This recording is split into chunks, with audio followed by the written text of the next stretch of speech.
believe everybody can now hear us. Welcome to Season 2, first week of the main portion of the season for Olympia Blunders Chess. Can you hear us okay, producer? I want to verify. Okay, thank you. It's live. This is live chess, people. We're coming from Three Magnets Brewing in downtown Olympia. We're gonna have 3 matchups for you tonight. It's gonna be fun. It's varying levels of chess. We'll try and walk you all through it, but it's gonna be fun. You know, gonna try to have a wild time. And I'm Funk. We also got Wyatt here doing commentary. You want to say hi, Wyatt? How's it going, everybody? Really excited to commentate for Season 2. Season 1 was great. Season 2 will be even better. We got lots more people, and it should be a ton of fun. I believe we're almost ready to go. Just as a heads up, we've had some games. You can see the standings here for League 2. Oh yeah, I should go over the structure. Here. So, Season 2. We have 37 players. Can you believe that, Wyatt? 37 Unbelievable. players. Truly unbelievable. Smashly was so busy adding people. We've had an initial session of 6 games everybody played for kind of a ranking. And after that ranking, we split into 4 leagues. 9 to 10 people a league. And everybody now in each league is gonna play each other as each color, and we'll have some playoffs at the end. So this is just the start of an epic journey of chess. So it looks like we're starting our game. We have Ben and Jeremy from League 2 here. We're gonna go ahead and get started. Enjoy. We'll kind of keep talking through this whole thing. Yeah, it looks like these guys have not played according to the standings yet for any of their games. So this is their first game for both of them for the league play. Yeah. So Wyatt, we have Season 1. I think you watched Season 1. You didn't participate in Season 1. That's correct. We had about a dozen people, and we're up to 37 now. Have you had a chance to kind of gauge most of the people's play from the game so far, or is there still people you haven't seen, kind of feel it out yet? What's your take so far out of what you've seen for Season 2? Season 2 definitely saw an increase of strong players. I think that we added a lot more strong players. I'd say that the level also for the players that were playing in Season 1 has gone up drastically. A lot of them are putting in really good performances. I've overall been pretty impressed with what I've seen so far. I think the biggest difference is that people are actually playing reasonable openings for the most part. You didn't see that very often in Season 1. Yeah, you still get some wild openings, and some people just do it intentionally to try and throw their opponent off. So, hey, I do it. They have not worked out for me well this season.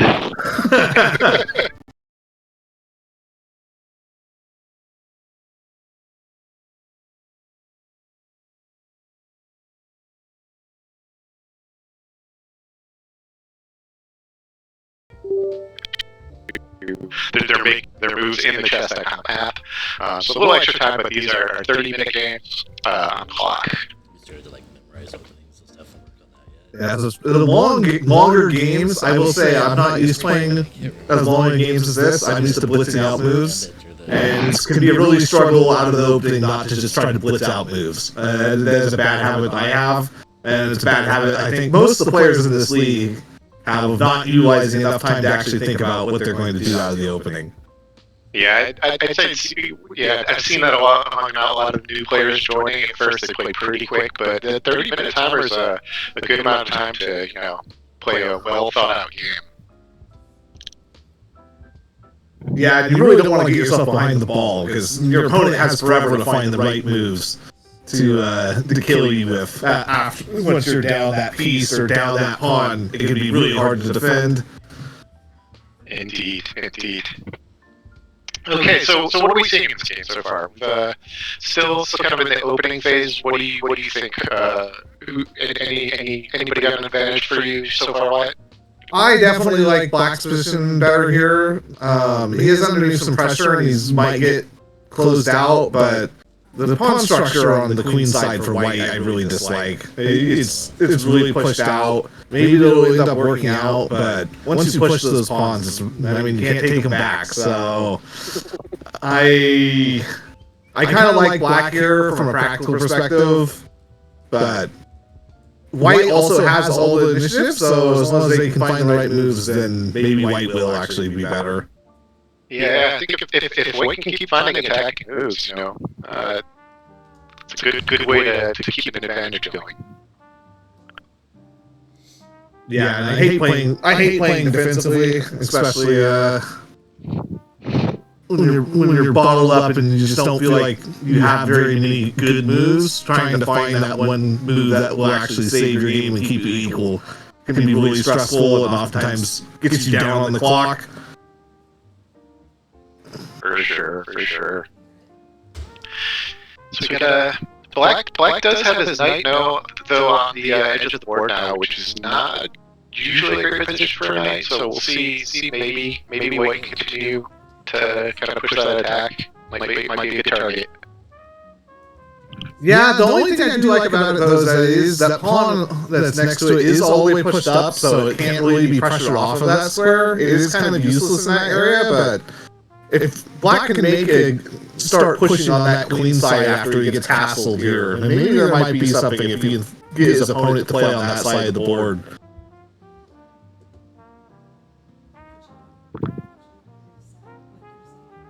What would you do as... What's your move here? I think for White, I think you're fine just castling here. I think maybe solidify their position more. Either that or develop either the other knight or bishop. I think at this point is kind of needed. Black's attacking that pawn now. So a lot of action on the queen side to start. Yeah, that's kind of a crazy move to push that pawn up. I think it's fine, but maybe you get some rook activity with it if White takes. Yeah, I think. Yeah, if you can get the rook into the game on that queen side, like I said, with all the action, I think maybe he can get a good counter attack out of it. But still early, so a lot of options still. Yeah, I think as Black, you really want to focus on getting yourself castled here pretty soon. You're going to get burned from having your king out in the middle of the board with all these pieces pushed up eventually. Yeah, so we get the White castle now. Maybe we get a fianchetto here. See if Black goes for the classic protective structure in front of that king to after a castle. It's hard to break into that.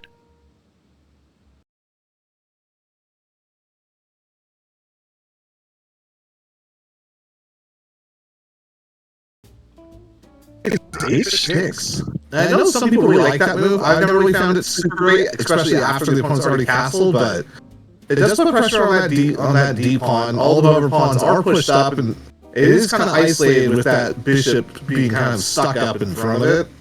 I don't hate it. You can always move it back if it gets attacked. Maybe you lose the tempi like that, but I think it's playable. Yeah, I think it gives him a little more control over this board. I think it's hard for White to get back control of those squares that the black squares that the bishop covers. So yeah, I think definitely some good ideas could work here. I think. Yeah, I like how the players are keeping the tension between the pawns on the B file on B5 and A6. I think that's shows a lot of progression from season 1. You didn't see that too often. Yeah. And that tension could spark into something really cool eventually for an attack or a defense of ideas on pins and tactics that I don't think that players were spotting very often previously. Yeah, I gotta say, so yeah, you definitely watched a lot of season 1. I was one of the participants. Like, one of the things I was most impressed was with the increase in quality of play from the beginning of the season to the end, because we had some very new players, and I was really blown away by how much they improved just over the course of the season playing games. I know a lot of the people will studied the puzzles and played the computer games, and yeah, it was great to see that. I think if you keep at it, just keep playing games, you'll definitely see improvement. And I think a lot of the players, hopefully they go back and they can look at their history on chess.com and see some of the early games, and I think a lot of them will notice some of the improvements they've made. Oh, the computer did not like that move for white. Is it maybe because you just have takes and then you're also hitting the bishop here? Yeah, it does. Taking, wins that pawn, and immediately the bishop's up to attack. That's probably where most of it's coming from. Huh. And for those of you who have never seen games, watched games on chess.com where you're not playing, we do have kind of an advantage meter on the left side of the board there. So you'll see that swing back and forth as the computer determines, the score, kind of the score advantage of the player based on the position on the board. And so now that it is larger for black, that means the computer thinks that black has a little bit of an advantage here. So you can sort of keep an eye on that to get a quick gauge for the strength of each player. If you believe all the computers, that is. Yes, computers generally are accurate. Unfortunately, you have to be able to find the moves to make them accurate, which can be quite difficult at times. Yes, that is very true.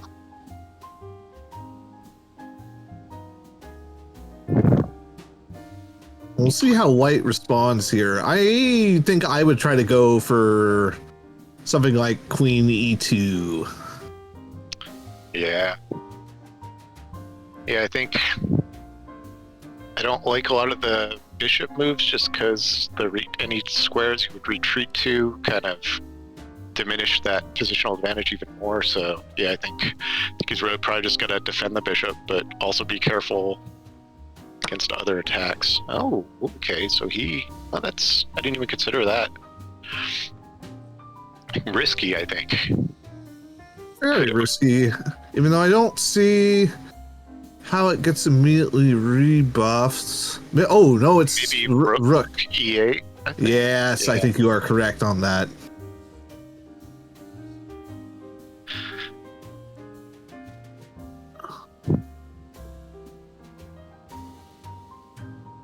Plays rook E8.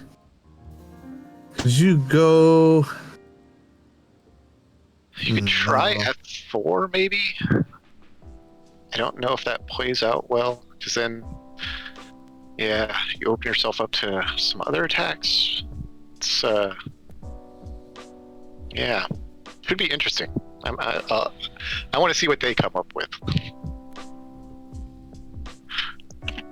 Yeah, this is a very interesting position. I'm not 100% certain what should be done here, but first you got to find the rook move in the first place.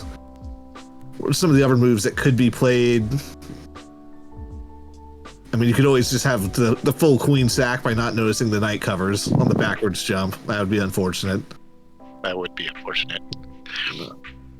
These two are, from what I've seen in those opening games, both pretty decent players.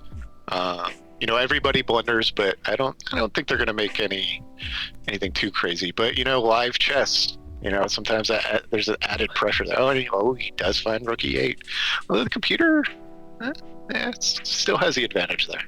The computer must have wanted a different move. I don't know what other move would have been really good there, but maybe bishop F4. So because that prevents the pawn push as well, but yeah.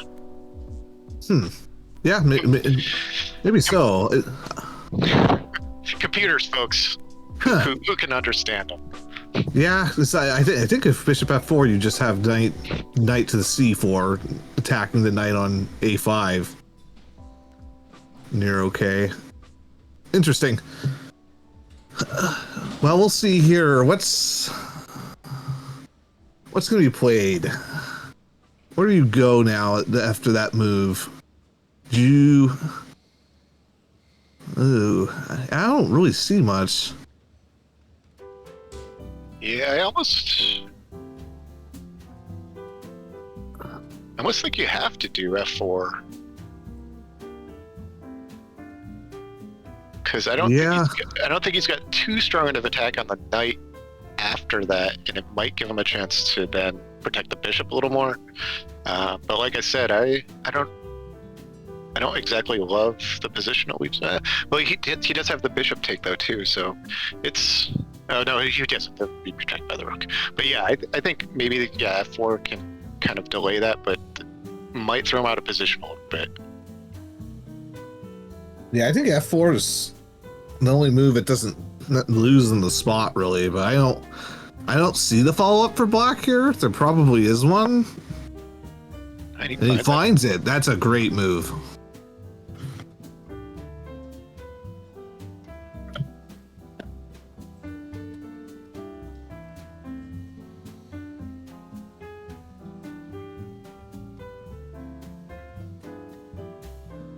I kind of wonder if the computer just doesn't want you to take the knight with the rook here and then just win the two pieces for the rook and double up the pawns. Yeah. Maybe not though, because you have the knight sitting there. Yeah, that's true. This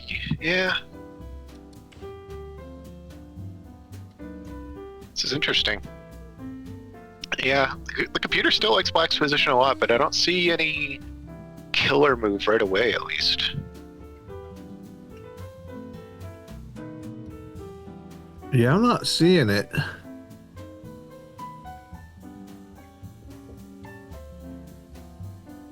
This is tough. This is a tough spot. I'll be impressed if white can convert this immediately.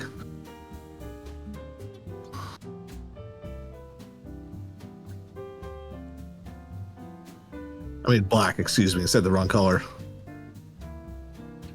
Had a 50-50 shot. It's all right.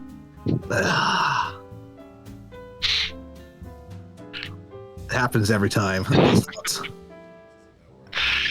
For anybody who's joined since the beginning of the stream, we're coming at you live from Three Magnets in Olympia, Washington. We got week 1 of season 2 here for the Olympia Blunders Chess League. Got Jeremy and Ben facing off, deep in contemplation.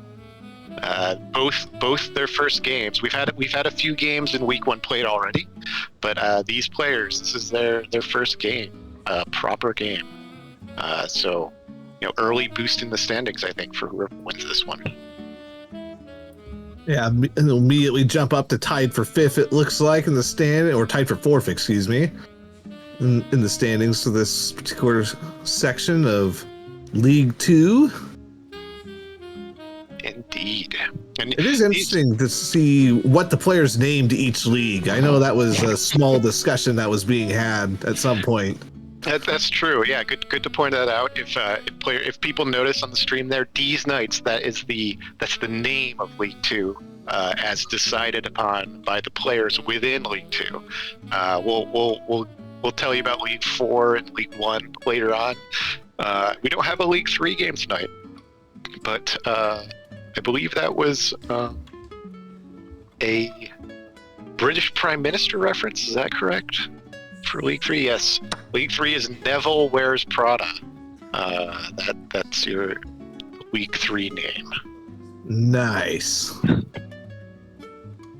I must admit, I have not seen all the names yet. I am very impressed with the League 2 name. I like the League 2 name a lot.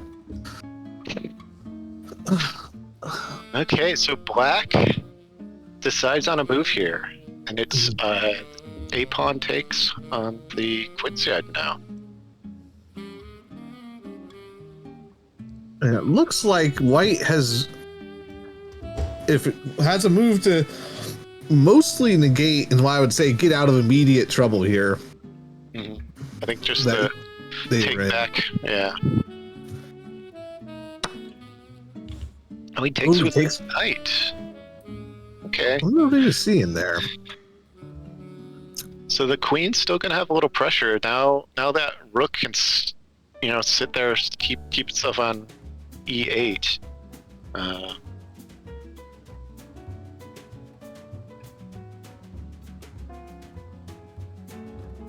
I still don't see why the computer just loves this for black so much. Oh, do you have maybe pawn c4 now? c4. Pressure the bishop. Oh, each goes think for. I think that's okay, but I don't. Again, I think it just controls a little more of the board. Yeah, I think sometimes this computer just there's a lot of subtleties with the overall positioning on the board that it can be hard to tell what it likes the most about whether it's the pawn position, maybe slightly more developed pieces. It's hard to tell sometimes. And again, to really take advantage of that, what the computer thinks, you have to be doing the moves that the computer wants you to do. And sometimes there's only one or two of those that'll let you keep an advantage. So it's not always cut and dry. No, and I love this move that black found. Regardless, the computer may not like it quite as much as whatever it wanted, but it's an excellent move. Kicking this knight off of b5, kicking it back. I think that was an absolutely great find. It opens up a lane for the queen to pop out of. I really like it.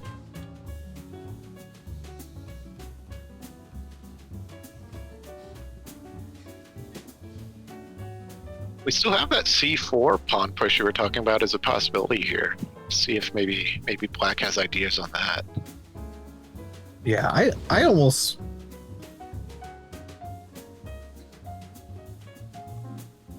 Is that rook sack available now? Let's see For the knight? No, it's still not available. I would almost try to move that knight somewhere and then go and put a double pressure on that pawn on the d4's position and move the knight to the side of the board, as unprincipled as that is, and then go for that knight sack. That I would be very tempted to go for that.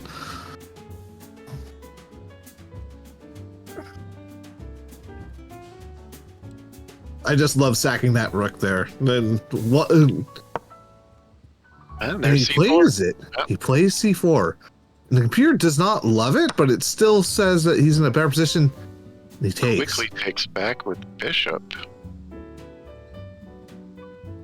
And I think it likes it because he takes. And is there a way to get a double attack on something quickly? Let's see. Or does it just like the space that you get? Maybe it just likes the fact that after you move the knight, you get that file open for the rook. Yeah, I think that knight takes bishop and then white knight takes back with his knight. I think black can also maybe win the e-pawn there. I think there's only one defender there right now, and he might want he could try and take with his knight after that point. Yeah. Then you got that queen rook combo just straight down the middle of the board, which is kind of a pain in the butt for white. Yeah, and that you're gonna have problems with that pawn on the D file right afterwards too. This could get pretty dangerous pretty quick. You got the double lineup with that bishop now looking really good on h6. Staring down at that d2 pawn.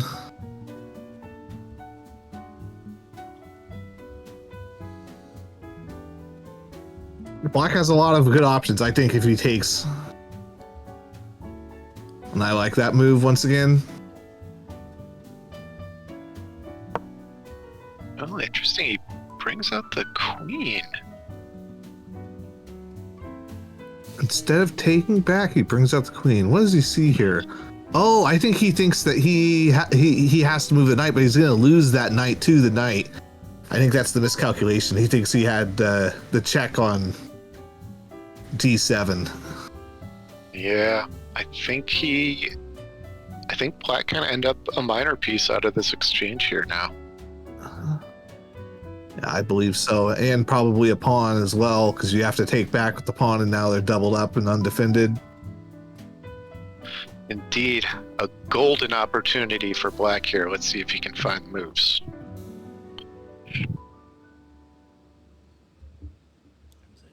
The backwards moves typically are the hardest ones to find.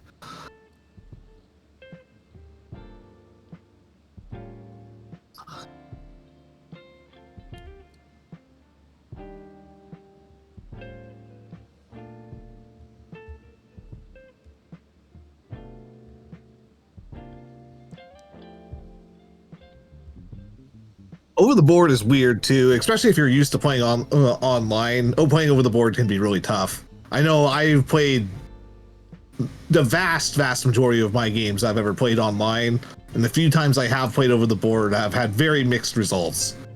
The way the vision works is just different. For sure, yeah, it's definitely a different experience. I know we did do some live games in season 1, and I know some of the players actually preferred almost just looking at their phone next to them, even while they had the physical board in front of them. So it can be a bit of a change there for sure. Yeah, that top-down look that you get is drastically different than when you're dealing with three-dimensional pieces.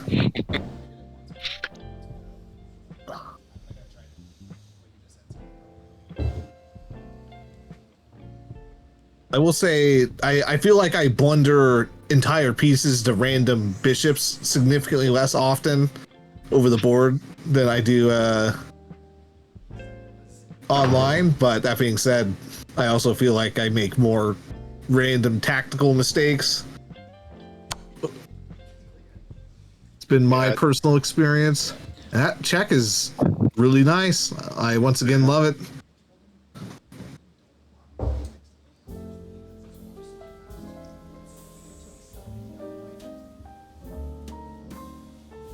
We do have, let's see, Jeremy has used a little bit more of his clock at this point, but still plenty of time here. Nobody in trouble yet. We've had some games that there's games here and there where we've had wins based on a player timing out, so it can happen. But we'll keep an eye on it. But for now, I think they're still okay.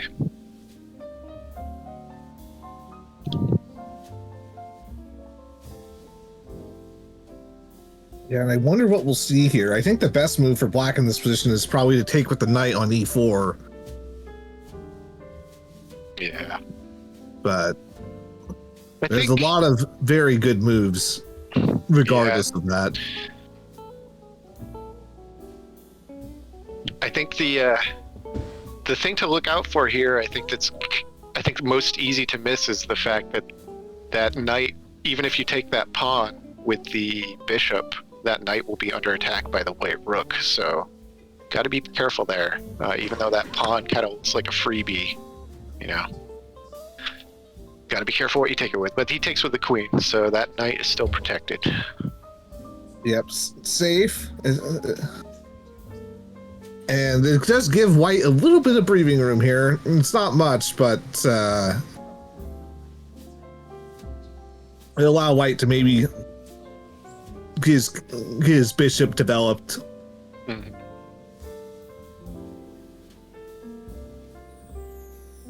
Try to set up a reveal attack on that queen.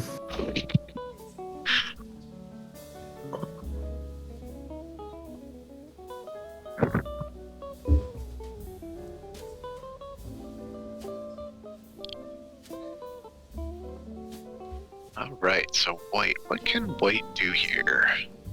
So we got bishop development. Yeah, I think for sure, because right now his bishop and his rook his queenside rook aren't really doing too much. And yeah, if he can get them into the game, I think he can maybe try and push some sort of advantage. Try and take the game to Black. I think we have to play something like B. I think you have to play B2 here. I think if you don't play B2, then you're going to wind up in deep trouble. Plus, if you play B2 and he takes on D2, then you can get that reveal attack in, and maybe you can do something useful with the knight. I haven't calculated anything out yet on it, but I would hope that there would be something.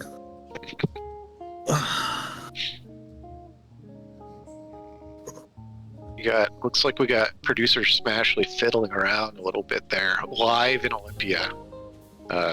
Wyatt and myself are live from the internet, but these two are playing chess in person. 3 Magnets Brewing. Beautiful Olympia, Washington. There he is. There's our producer extraordinaire.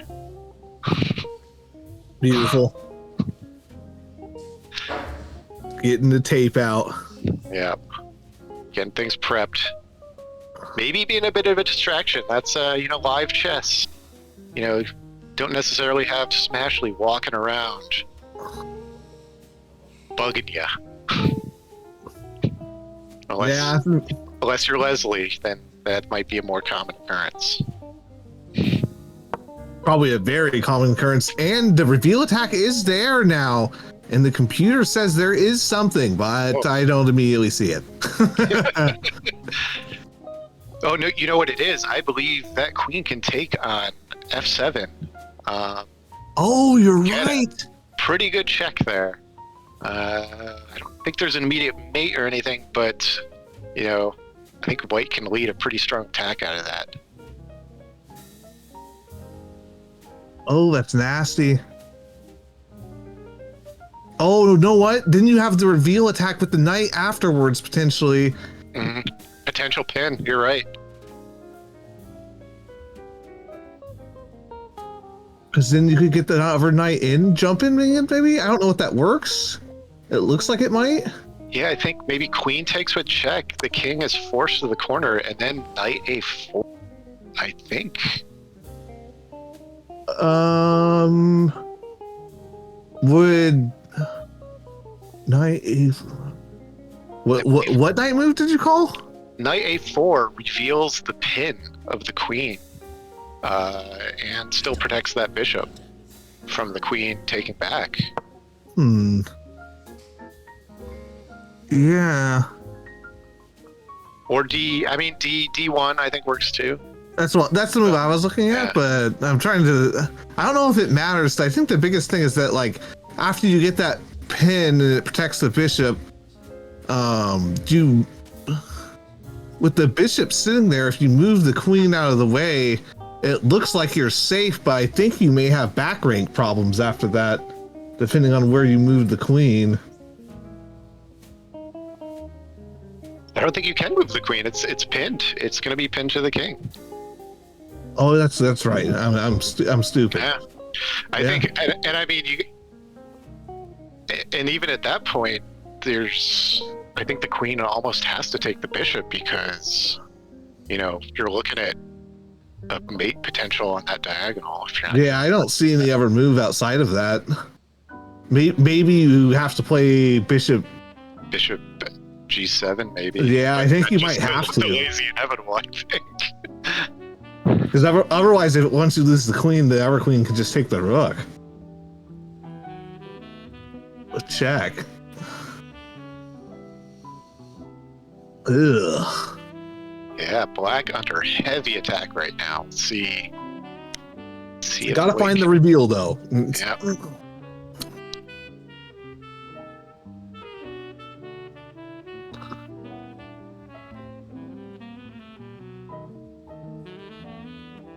Yeah, again, we had a golden opportunity for black, and now we have a golden opportunity for white. Let's see if he can find it. Yeah, this game has been really interesting. There's been a lot of really tough positions. That knight move was tough. I didn't even see that initially on the board. Yeah, it turned out that with that F4 push earlier on, that opened up that whole column for white to control now. So a little turnabout there. Yeah, and it's just the danger of not finding that right move when you go into attack. And if you go wrong, then oftentimes you end up in the You got me on the ropes. you end up in the hole yourself. Yeah. Take that, computer. Oh, man.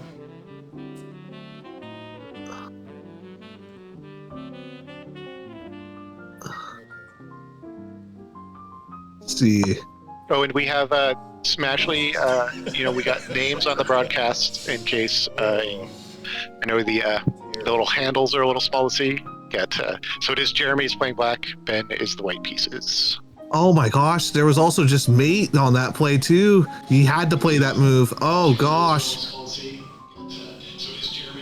That's it's crazy. He opens it up because now it's all in favor in black. Oh, yeah, black swung it completely the other way. Funk and Wyatt, Three Magnets just blasted you guys through the entire bar loudly, where the players could hear too. And we were like, "Turn that off." We got a little chaos going on, Maybe some shadowy, machinations going on. Who knows? Maybe there's some bribery.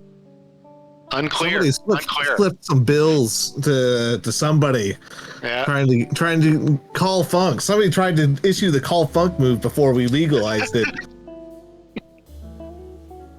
Phone a friend turned into, announced to the entire brewery just what's going on. Black once again has to find the right moves here, and it's not always the most simple thing in the world. Yeah. So what does Black need to? I think he has to play Rook to. I don't know. Yeah. Yeah. Okay. Yeah. So now even with the pin, at least he's got some trades, and I think he can maintain that material advantage. I'm just like, defend. Not nice. Not very. Oh, and it's just tragic. I mean, that was really tough. I didn't even see the fact that Black had mate and one on that side, and you got to be able to realize that you can pin it. Not only do you have the reveal, but you also have the pin to the king there. Yes. And that's the part that was missed, and that's why a great attack for White turned into an immediate problem just because you missed one little detail that you had in your position. Really great position just to look at, though.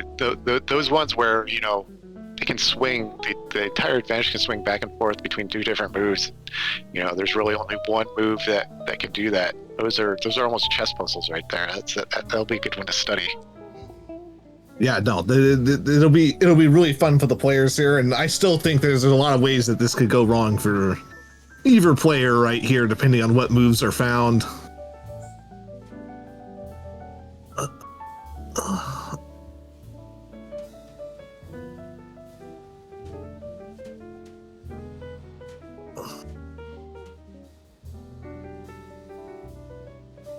I think I would still go for the reveal attack here if I'm White, if they see it.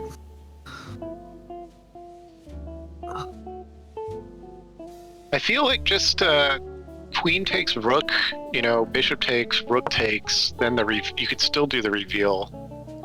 I think they do end up a little bit even up, but he brings the queen back. Still the threat of that pin though, so gotta be careful.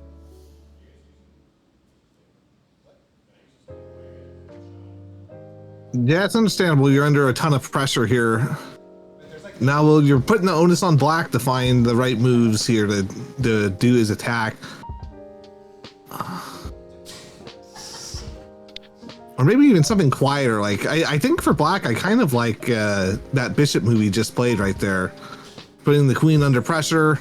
You're connecting your rooks on the back line, making your king a lot safer that way. I like that a lot. That's a great move. I would have been interested to see, maybe we'll get the review afterwards, knight f2 check there. I don't, that keeps pressure on white. I don't know if he can, how long he can keep an advantage with that, but that's definitely an interesting idea, I think. Yeah, no, that's a lot of really interesting moves, and that's just the nature of the position being so open and so many pieces on the board with pins and things flying around, tactics everywhere.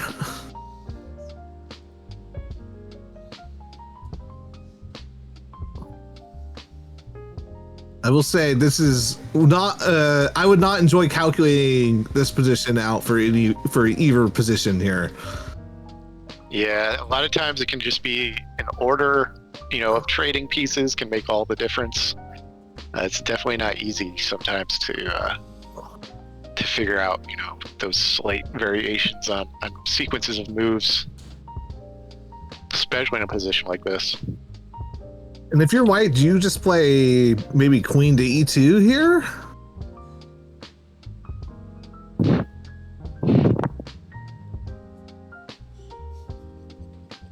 I think. Oh wow! Oh, He goes for the. he goes for that, but he gives up the bishop like that, does he not? Yeah, I believe. Yeah, I think he can just take back. I don't know if there's an immediate attack after that white can rely on to,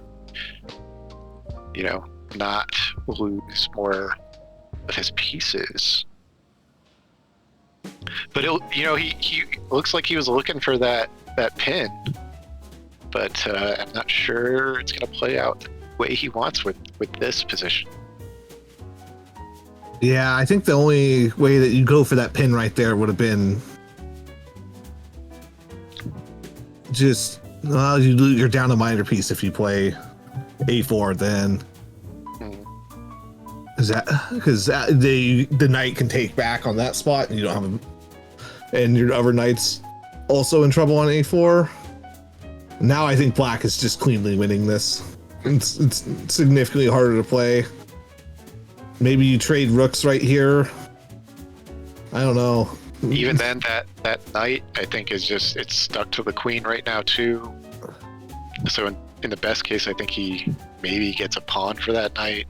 Yeah, but black has the upper hand.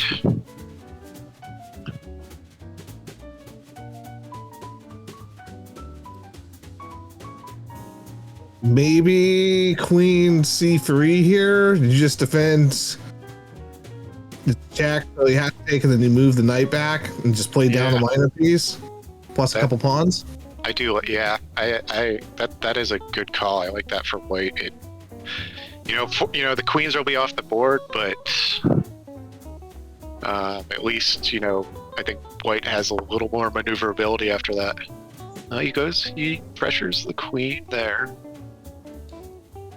Interesting. And I think you can just take the pawn on d2 and threaten mate on h2 here. Yep. And again, that knight's still in trouble. Not a lot it can do.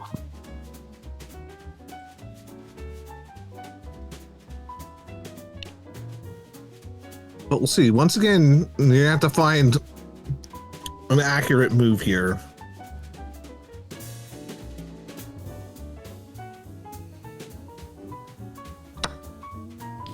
Takes on d2, that's an excellent move.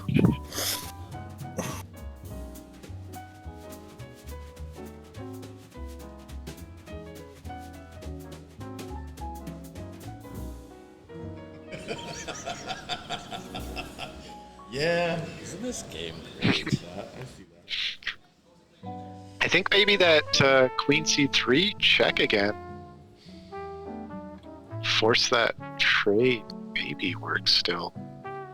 I believe it does. You just don't have the pawn anymore. Yeah, it's rough. And then you're gonna That immediately lose one of your rooks.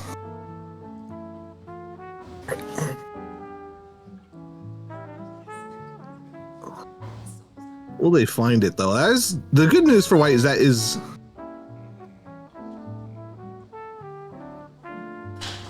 I don't know what to do anymore. I don't know if there is good news for white. I think if you do find that, at least you might be able to find a fork at some point, because you still have a minor piece with the rook, but there's so many minor pieces for black that's gonna be really hard. And I don't know what Smashy was doing with one of the cameras a second ago, but we're gonna let that bypass. I think producers gotta produce. I think we're seeing him in his natural habitat. Production.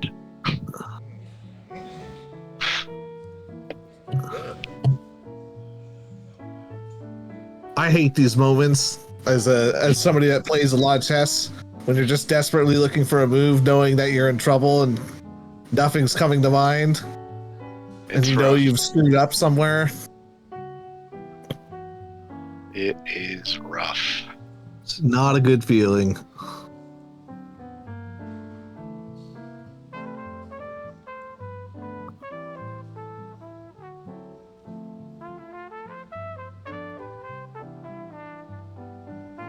Yeah, I mean, at this point too, I don't even know if he has another move other than forcing that queen trade that actually prevents that mate.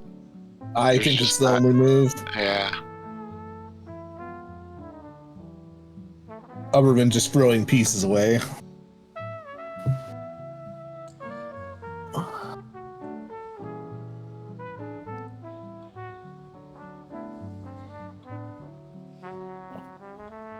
It's not the easiest move to spot either.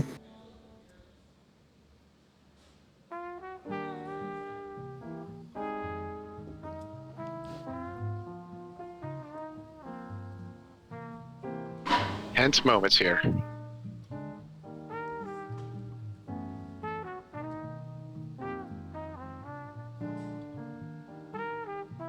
I think both players, when they look back at this game, will both be happy with some of the moves they've made and very unhappy with some of the moves they've made. Yeah, for sure. It is, I think a lot of the strongest, improvement comes from reviewing your own games, though. It's a great opportunity to learn, improve. So, even if you lose these games, a good learning opportunity for sure. Yeah, one of my favorite things to do is when you go through the game review on chess.com is to make sure the lines are off and then just try to find the move yourself for a while. And then if you can't find it within like 5-10 minutes, try to find the move it wants you to play. I think it's kind of like playing a puzzle, but it's a lot more in positions that you get yourself into. So if you play a similar opening, you'll start seeing more patterns like that in games that you play, and I think it's very helpful if you play more consistent openings. I can be very helpful for pattern recognition, especially the more games you utilize that opening in. For sure, yeah. Practice makes perfect.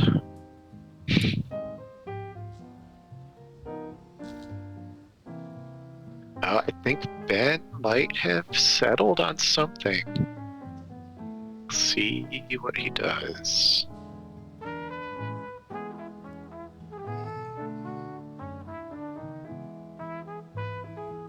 Maybe just trying to get that different view of the board on his phone there. Change his perspective might help. What am I even doing right now? I didn't get this much of a heart rate working out this morning.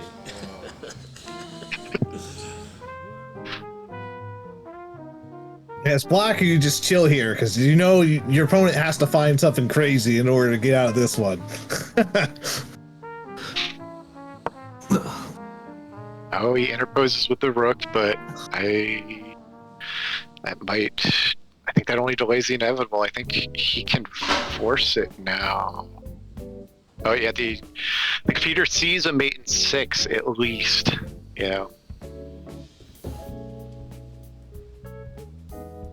Yeah, and I don't see how you even make it delayed that long, but Yeah. maybe you drop your queen back here and then drop the rook as well. Maybe, Yeah, I think maybe queen sack, rook sack.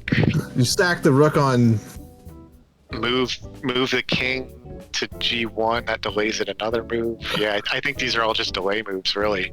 Yeah, it's just you giving up pieces. It's a sad way to go.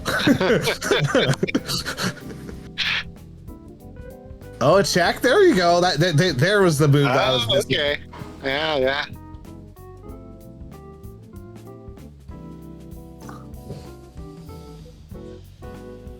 Hey, after this check, if you don't block the bishop here and move it, you do have the check on d7 with the knight as well. So you still need to play the bishop move here. Mm-hmm. And he does.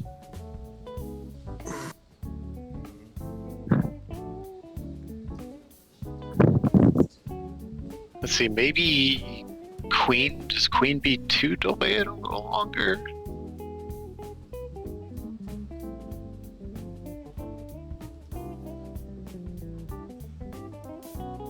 I think you're cooked.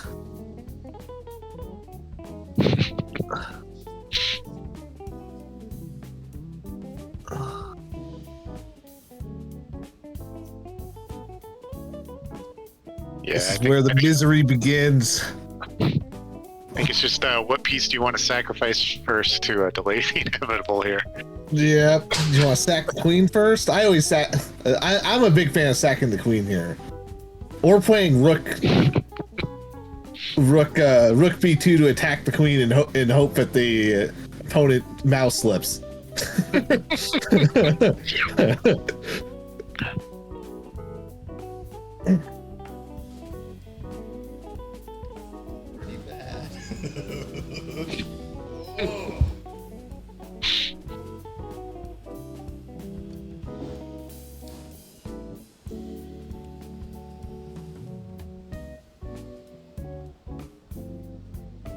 Look, one of the things I was going to ask you, have you ever played with where you have to write the moves down? Like, do you know like the annotations and stuff like that?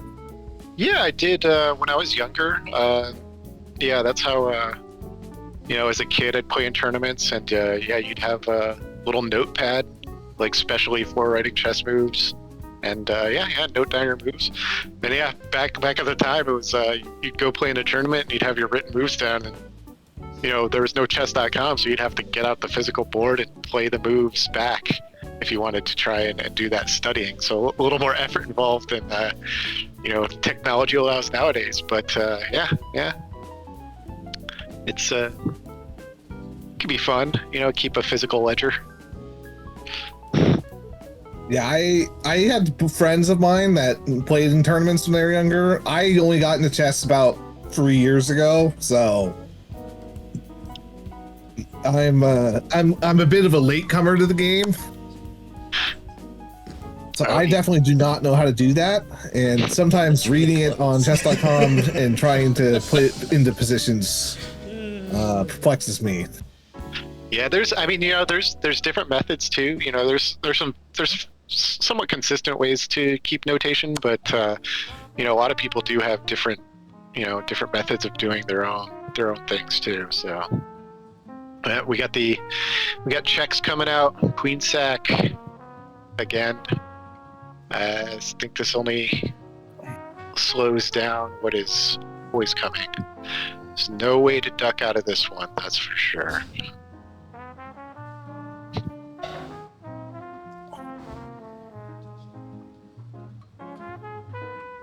Good on White for playing a bunch of sacks so that way this game can continue on for some more moves.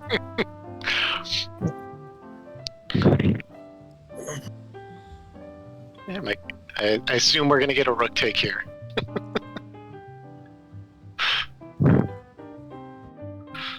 Only move available.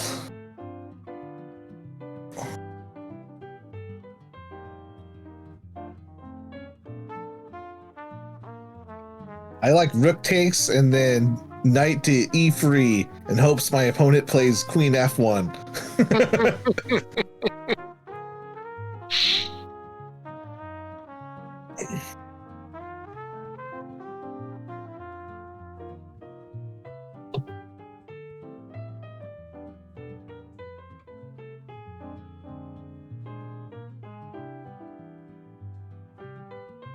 Well, looks like we're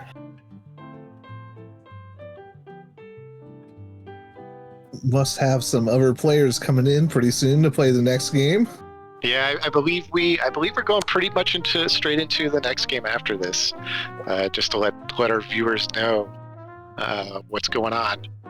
We have a League 4 game.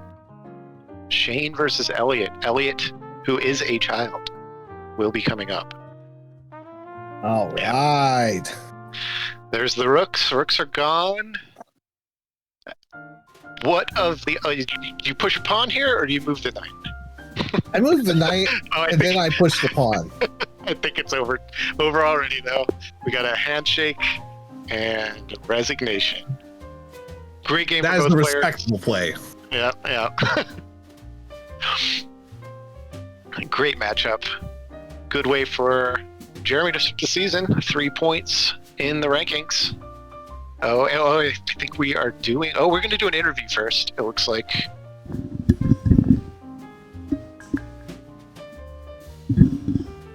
Are we set up, Smashly? We're good. All right. Ben, can you hear us okay? I can hear you okay. Can you hear me okay? Yeah, we can hear you. Right. So, thoughts, feelings, live game. I had a real good what's time your- with that one. That was really fun. I'm not good at this game. And so that was one of my favorite ways of getting beat, I think.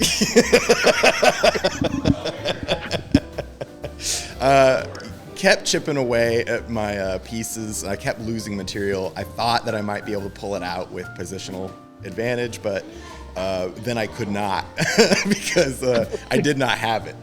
So really enjoyed that one. Really good opponent. Had a great time. Yeah, that was. I think you'll be. I assume you'll probably go and review this game afterwards. I think you'll be pleased with there were some definite advantages of some great finds and moves for sure. So it was well played by both players. I think there's a lot of self-criticism, but should be proud of the way you played overall for sure. Got me blushing. Thanks. Wyatt, do you have any questions for Ben? At what point in the game did you feel like you had an advantage? Was it like close to the beginning or the middle game? Like, where do you think that you had an advantage, and I felt like what I had were some of the ideas you might have had? middle of the game. Had that knight blocking my bishop that had a clear path to the king, and I was just waiting for an opportunity to move that knight and either get a queen out of the deal or a checkmate. I think I was a little bit too optimistic there, but that's when I was feeling real good about it. Okay, I think we're getting a great game. I think we're moving on, I believe. Well played, Ben. Thanks. Maybe we'll see you in future live games at 3 Magnus Brewing. We'll see. Thank y'all. All right. And now, are we... Producer Smashly.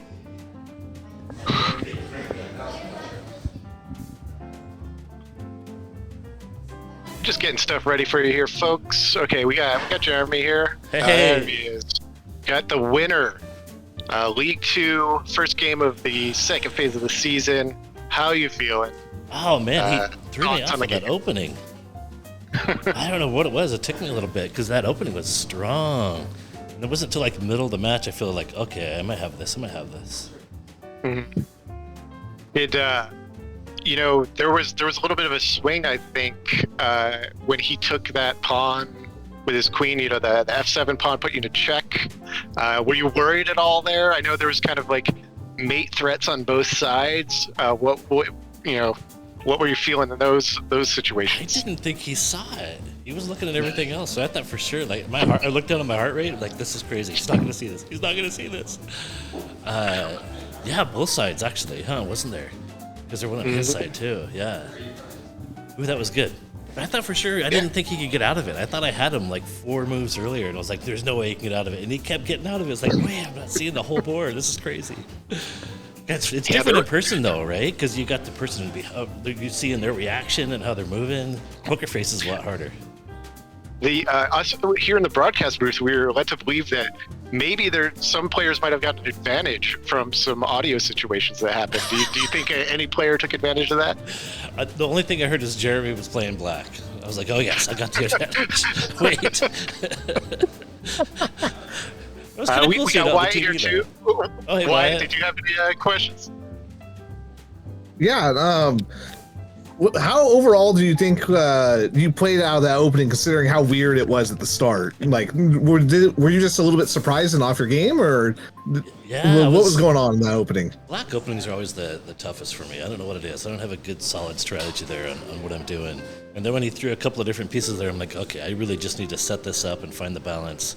But yeah, it took me a few moves to really kind of find that like, okay, I'm feeling confident again, feeling good. You know, the environment's always kind of different too. You're hearing the noises, you're seeing the person. In person's a lot of fun. It was a good match though. He played really well. Yeah, I think that's in person is just way different. I haven't had too many games, but the view that I've had has been great. Cool. Yeah. Well, great game, Jeremy. I think Thank we're you. set for our next one. Good luck in the rest of the season, and hopefully we'll see you some more live games. All right. Thanks a lot, guys. Really appreciate it. Awesome. Yeah. GG. GG. All right, folks, we are just about getting ready here. We got a few minutes to go till the game. For anybody new to the stream again, live chess. We got some walk-ins. No, yes, Shane, look at the Steely Reserve coming in for this game of chess. He's ready. Got the hood up. Focused. Good posture, great stuff. And here comes Elliot, the child. Looking confident, just strolling through like he owns the place. Yes. Getting ready for some chess here. 3 Magnus Brewing. All right, there's the walk-in. We're getting close. Doing some final setup. Again, 3 Magnus Brewing. Olympia, come on, join us if you're in town.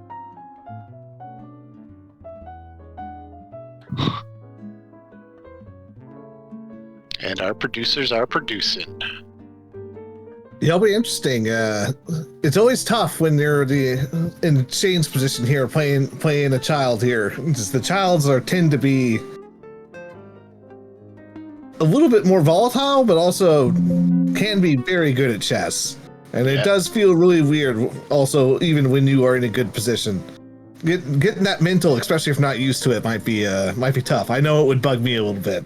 Yeah, I think the mental game is going to be key for Shane here. Yeah. And you better not get into a worse position, because I think your opponent will let you know it on this one. Yeah, both from what I understand, both players a little bit of trash talkers on both sides here. Oh boy! So, see if anybody can get an advantage from that. An hour of straight trash talk over the chessboard. We're just getting ready, getting the game here set up for all y'all to watch. And this is a League 4 game. 10. This is the league with and we've got producer Kelsey here too. We have 10 players in this league. Shane's already. I think both players have already played a game, and Elliot is currently in first place with 2 wins. And it looks like we got our board set up. Shane gonna start us off here. League 4 Chess. Olympia Chess Blunders. And we get a night opening. I love night openings. They're fun. They're not very different than pawn openings most of the time when you play them right, but I like leading with the knights. Be a little bit more volatile, gives you a little bit more choice. I do just want to let the viewers know that the child is not drinking beer. You heard it from producer Smashley. That is not beer. A child is not getting drunk, and Ashley is not streaming it. Why are you guys laughing? Yeah, why are you laughing? Allegedly. Allegedly.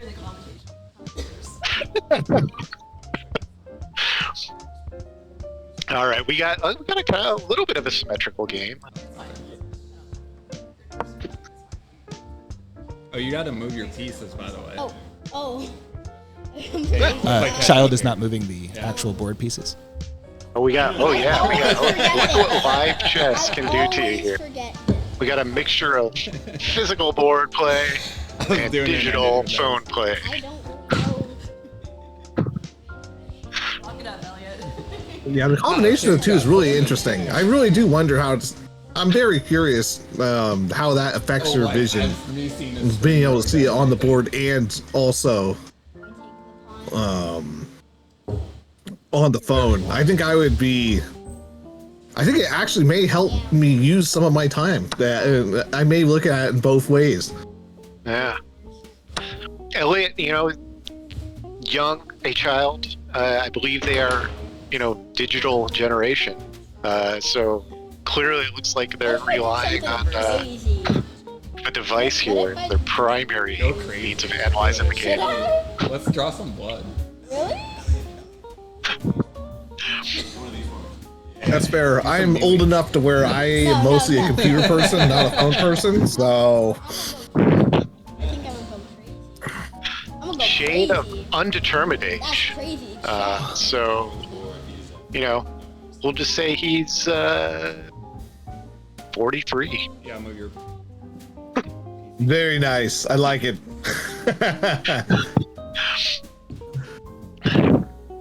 And we get this opening where they put the queen in front of the king, and then the bishop comes out to block. These positions can get pretty dangerous just because that bishop's kind of stuck. So you want to make sure to get it out of there pretty quickly, because otherwise you could get into a heap of trouble. Where do you go? Nobody knows.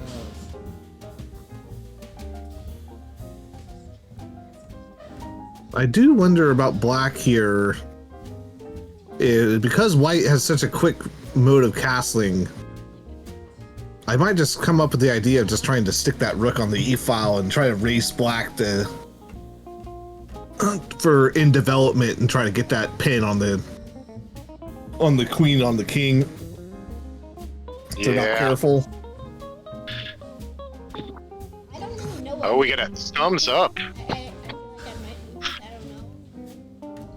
I don't know. League 4, I think you can get sometimes a little bit more of what some people like to call chaos chess. So, we can spout off what we think are the best moves, but I think we're going to get surprised with what these two come up with every now and then.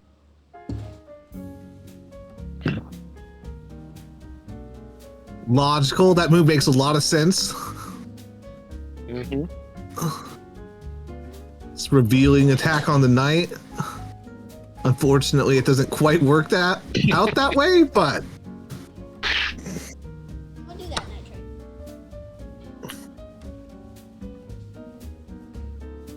trade. And we got pieces coming off the board.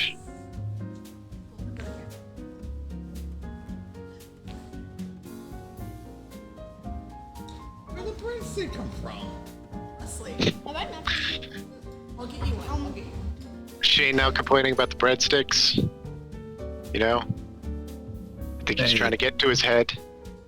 food matters. You want to be able to eat food. In fact, I do it all the time when I play games. When I play League games, I literally have typically some form of sugar and then some form of protein at my desk when I'm playing. Yeah, I think that Shane just might want the breadstick. I think the hunger is getting to him. It's a good play by Elliot. Get the aromas of food, distract your opponent. Really, mind games on another level, I think, is what we got going on. Yeah, and they get to sit there and watch you eat it too. Mm-hmm. Painful. Oh. Ooh. Bishop no longer pinned. I thought you had Kids. it. the knight taken. Oh, a quick pawn push. No way. Although I think we might need to have it happen in the physical board. I'll move that for you. Shane, I think, moving for both players.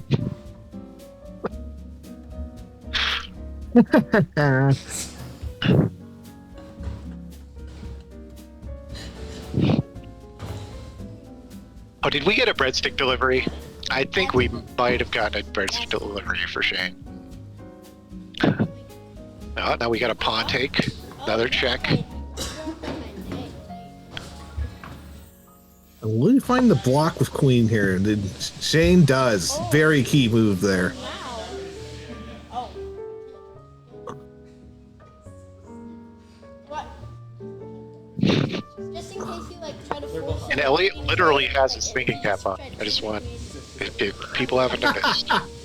That is actually great. I didn't notice that. I think I'm not afraid of Yet it. another advantage, I think, for young Elliot. Whatever. Both sides have a queen. But I guess I'll take it serious. I personally love watching people play what you deem chaos chess. I think it's one of the more entertaining versions of chess.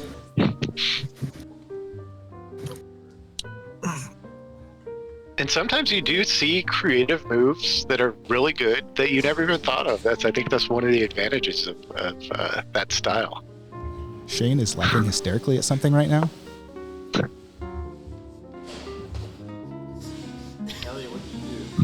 I messed Shane, up. Shane's getting off his game. He's clearly distracted.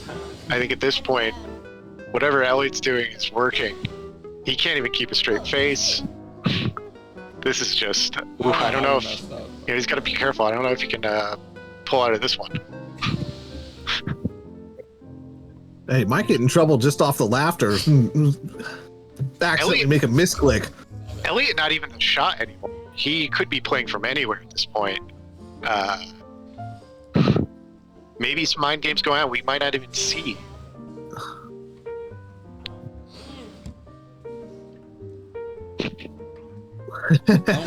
All I know is Elliot's mind games, definite W. Regardless of the outcome of this game, takes the cake in mind games. Distractions, you know. He's already a pro at the social manipulation. I think.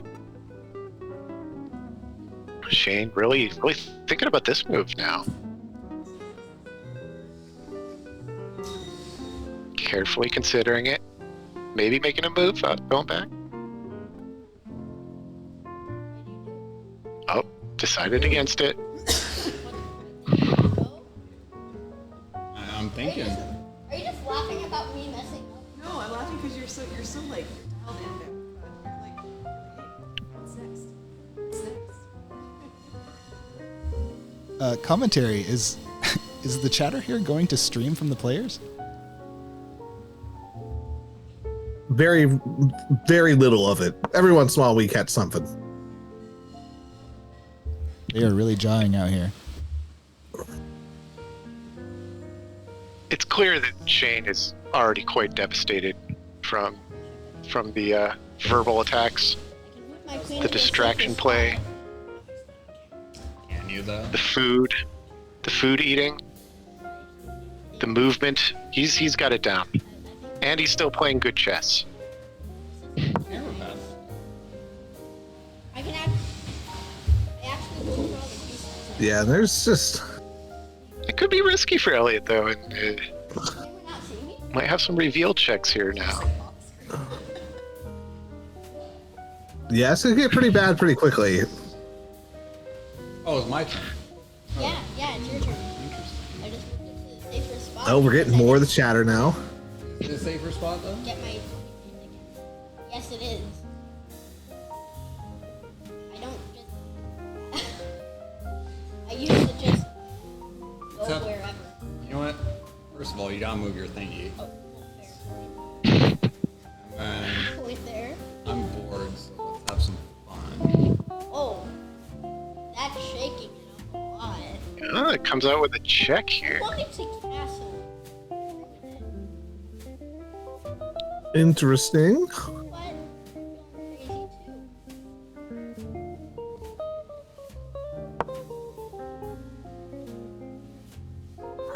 blocks with the queen.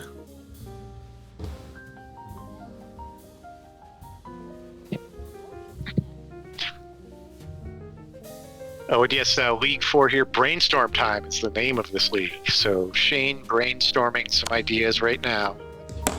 Looks like we're going to trade those queens off. I can't castle anymore.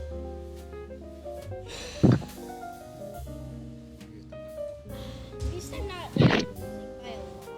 And now that the queens are off the board, honestly, I By don't the way, they have a lot. terribly mind Black's position all that much. There's a lot of money bet on you. What? Everybody out in the room bet money on you to win. Yeah. Wait, really? Yeah. Oh, no. Not to put any pressure on you. You suck. Okay, so Shane's coming back with the mind games a little bit. Sounds like. And he goes. He's gonna attack. Okay. Quick bishop move by Elliot. I never moved this pawn. Now we got a pawn take. Looks like Shane might be satisfied just picking off some pawns here. What happened, sir?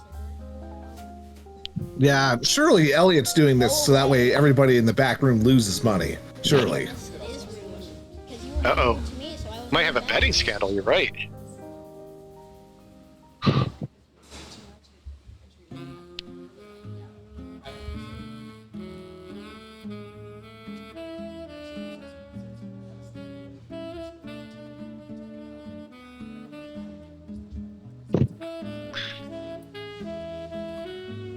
Shane taking a little more time than Elliot here, but overall pretty quick game so far. Yeah, personally, like I really encourage players to take their time when they feel like they are up. I feel like really trying to calculate I feel out so a much strategy pressure every time when you feel like the game is in the balance So stop thinking.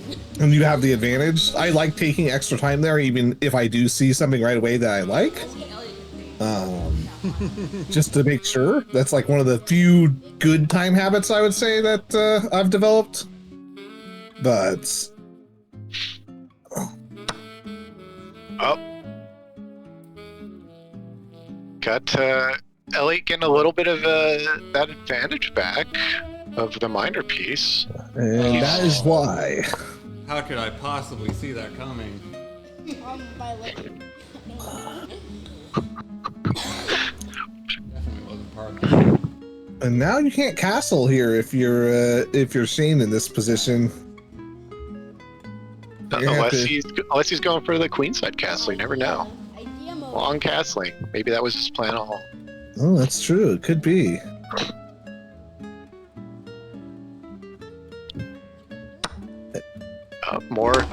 More pawns off the board. Okay.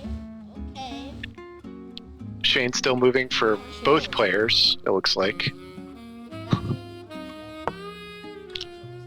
We're not chilling this. Sounds like we have some more trash talk going on.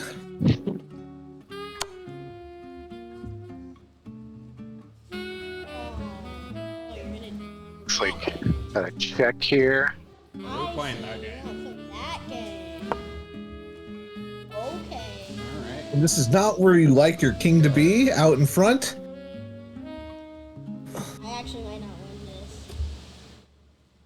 Very admirable of this black king to lead the way on the charge, but maybe unwise. No,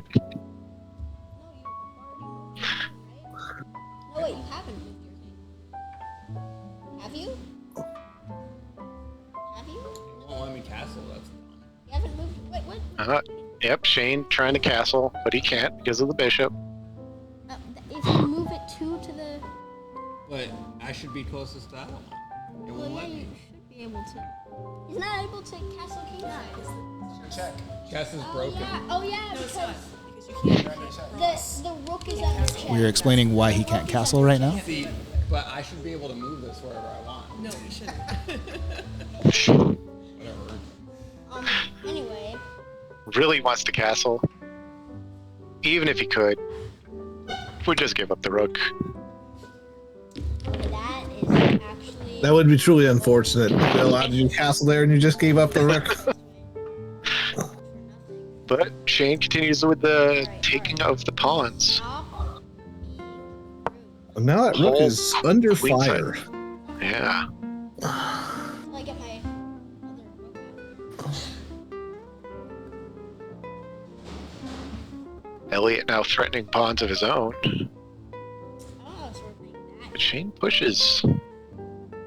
I love that pawn push. The pawn push is great. They'll finally build a castle. It's not moving. My stuff. Okay. Was that his game all along? He I've been just moving all your doing this pieces all for for the you. castle. Might be. Definitely what I would have done. Get that king tucked away to safety. There's 3 pawns ahead, and it's driving me insane. It's eating them up. Stop! Stop!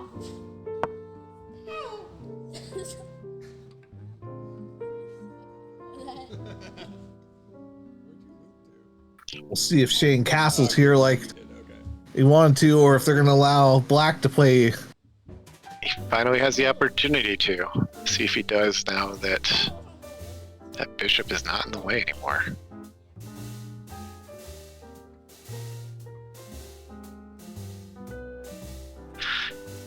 You don't want to let that Black bishop get to F3 and take away your castling rights once again.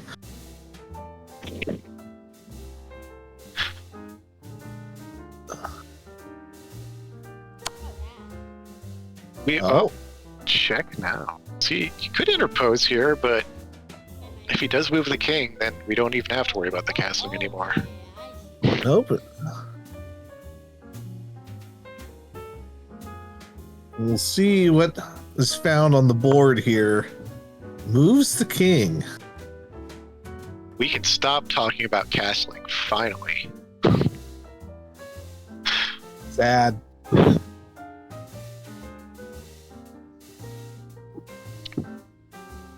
Oh. We have a game where neither player castled. Old-fashioned chess. I think Shane is demanding a drink. I believe that's what that move indicates. Fair enough. Or maybe he's just taunting the child who cannot drink, and we are told is not drinking. Allegedly. That would be illegal to have a drunk child playing chess on stream. Is it? Elliot is drinking a nice, refreshing Pepsi.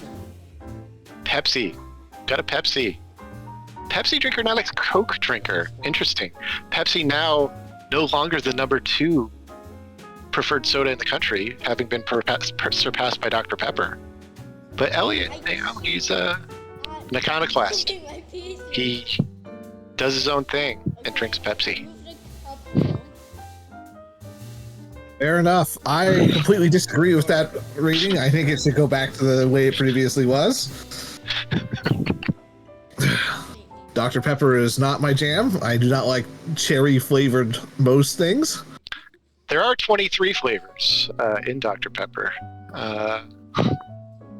If you don't like the cherry, there's 22 others.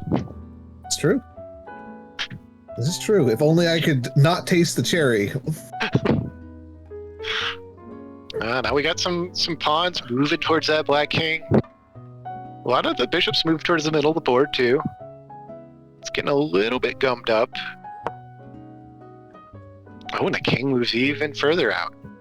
Interesting. Yes. Leading with the king. Unbuyable. Elliot showing no fear. Will we get another king move here?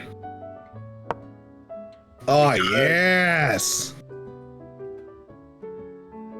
Further into the breach the king goes. Where is it going to take him?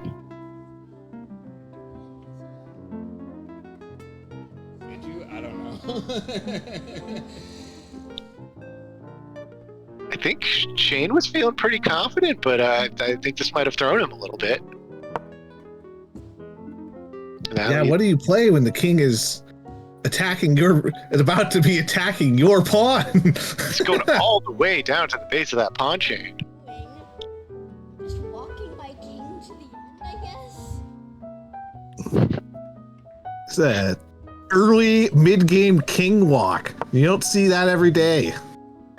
Yeah. Well, it looks like Elliot had an idea there, and he just stuck to it. And now the king is all the way on the right side of the board. Now we'll see what he does. The pawn is protected. I feel like I'm missing something.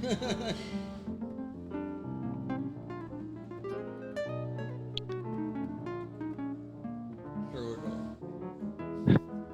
We are coming from Olympia, Washington, 3 Magnus Brewing.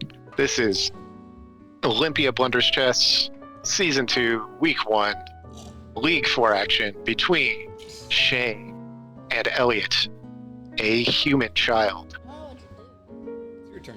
At least there were some time. We'll see what happens here. Yes, we're both This is out. going to be a little bit weird because even for early level players like this, they probably don't find this king in this position that often. Yeah, I think You know what to do. yeah, okay, he pushes a pawn. I'll figure it out. See what Shane decides to do here. Not sure he has a full idea of what he kind of wants to accomplish. I wonder if we might see. It wouldn't surprise me to see the bishop come in and check the king here and you give up that pawn. It would not shock me. It could happen. Because that looks like a very tempting check. And if you're not paying attention, it looks like it's king is about to get fully boxed in. We could also see Shane force a bishop trade if he decides to check on e6 too. Yes, and I think that is not a bad move. Yeah, I think with the amount of passed pawns that Shane has right now, trading down the remaining pieces, just going for that promotion might be the best route of victory for him if he can keep this advantage. Yeah, especially because after you do that trade, you double up your rooks on the same file, pressure that dark squared bishop. But he chooses a pawn push instead. Interesting. Which I don't. Oh wow! Black Elliot immediately pushes his responds. pawn. Interesting. Good for you. And I have no idea what's going on anymore. We are getting into that chaos, I think. I don't even know if the physical board matches what we're seeing on chess.com. It is wildness, people. We are in uncharted territory. And we're here for the ride, I think. Refill. This is what chaos chess is all about. Refills for both sides, it looks like. They got to be careful, Sometimes needing a restroom break right in the middle of the game. That's, that could throw you off. It totally can. I can think of many times where I've had a set plan, but when I've come back out, I misplayed the plan and immediately lost the game. I can see it. I can see it. Sometimes taking a break does not help you.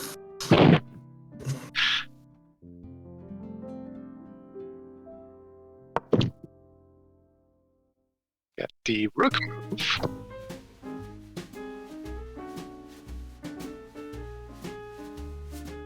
I don't immediately see what that does. Could be trying to set something up. Might not work out how he planned, but could all depend on what Elliot decides to do here too. Oh, pawns, more pawns. Really just wedging his king in there on that lower side of the board.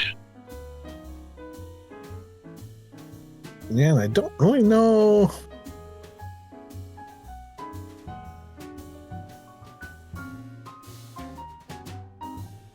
What any of these plans are.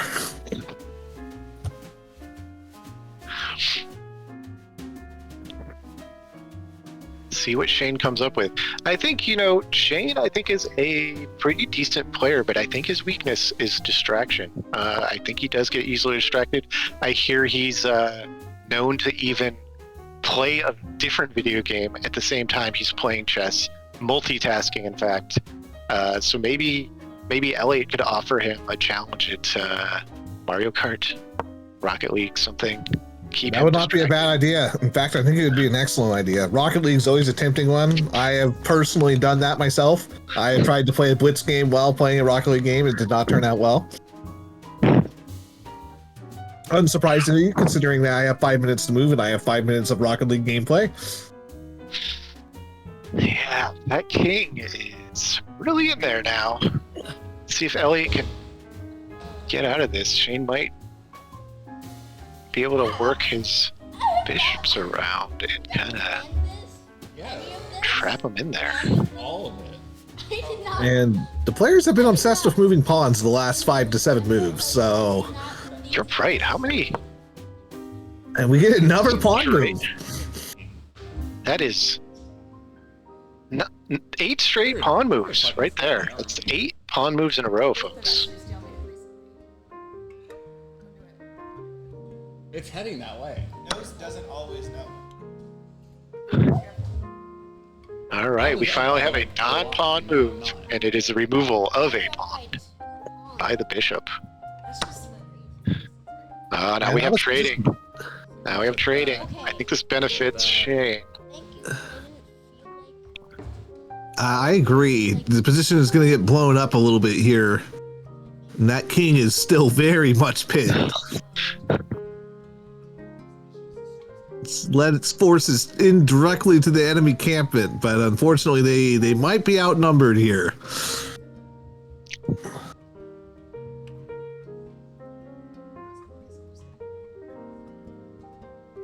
Oh, that rook right there is so annoying.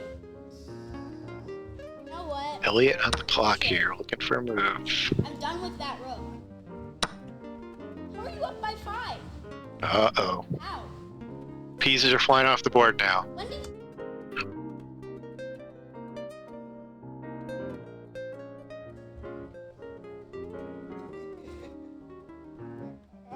Now you have this really nice tactic with bishop takes the pawn, sacking the bishop and winning the rook on the back file, but wise to it, Elliot takes the pawn.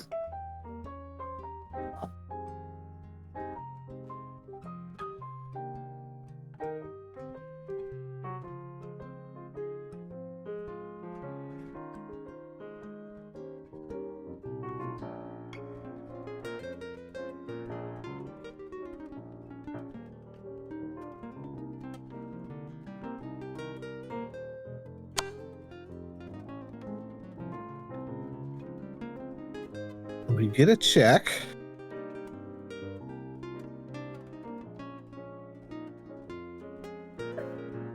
I think he's got to be careful. Elliot has ways that I think he might be able to gain some advantage back if Shane's not careful.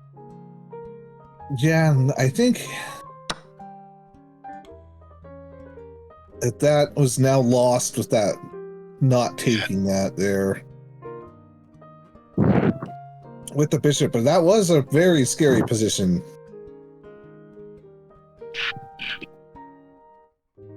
Now Elliot down to a rook and 3 pawns.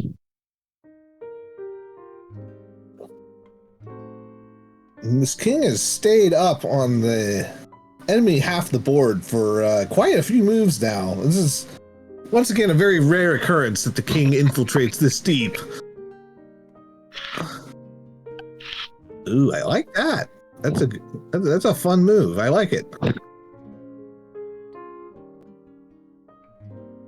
Going to attack the pawns that Shane didn't move in a while.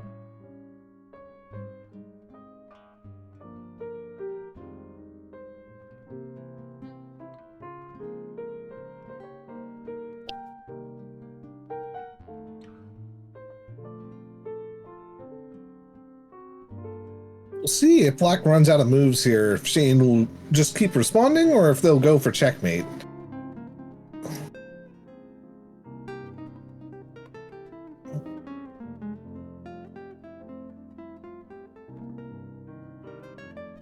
considering his options here.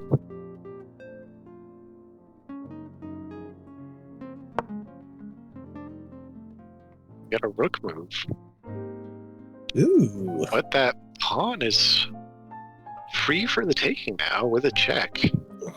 Gets 2 pawns out of the deal.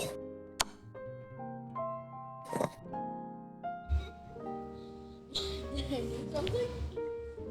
I honestly don't know. Did I need something? Shane continued to move the physical board pieces for both players.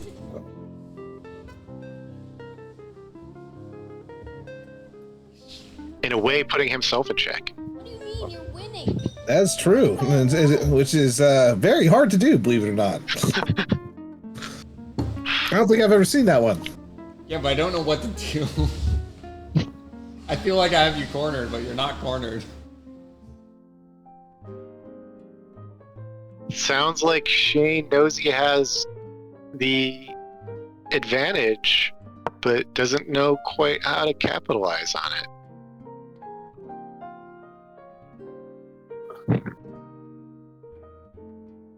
That's tough.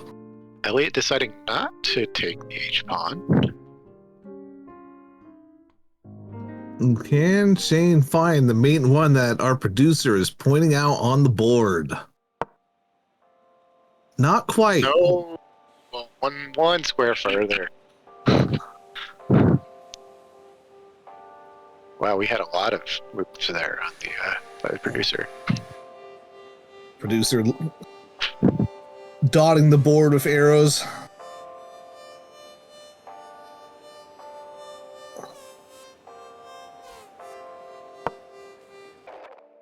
And Shane seems unhappy about something. The hat is off. Now it's on backwards. Oh, there we go. And he gets the mate Bishop with the takes, bishop. he gets the mate. Well played. Elliot still processing, it looks like. Ah, there we go. Friendly handshake.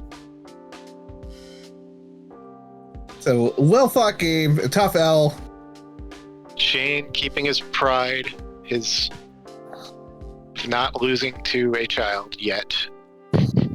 But they will play again, folks. Every league, each player plays each other twice. So there will be a rematch. And I believe we're going to do an interview. There we go. We got Elliot. Elliot is here. Yeah. Getting the mic set up. Can you hear us, Elliot? Yes. What are your thoughts? What are your feelings? I mean, I'm kind of mad. It seemed like, we were telling our viewers this game was touted as a potential matchup of two great trash talkers. Do you think Shane's trash talking affected you at all? No, I just messed up a lot. I mean, maybe. No, I don't know. It was a good game. I tried my best.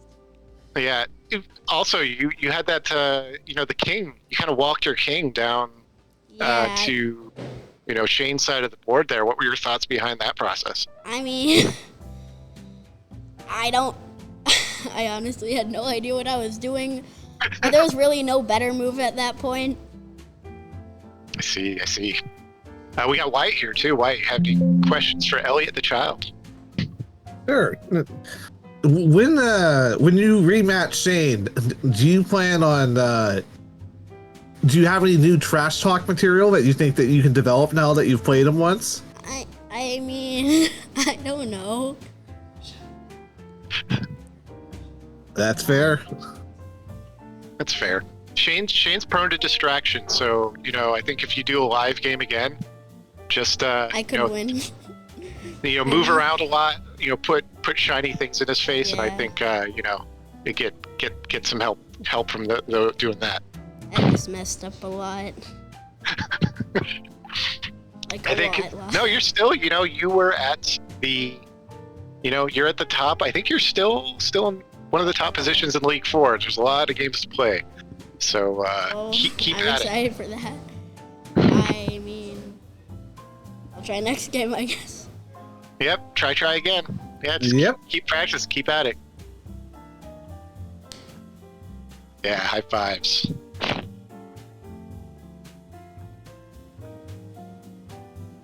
All right. Any more questions, Wyatt? Are we? I think I'm good. I don't think I have anything else. See, I don't know if we're gonna talk to Shane or not. We're also setting up. I believe we're probably gonna be going into the next game soon.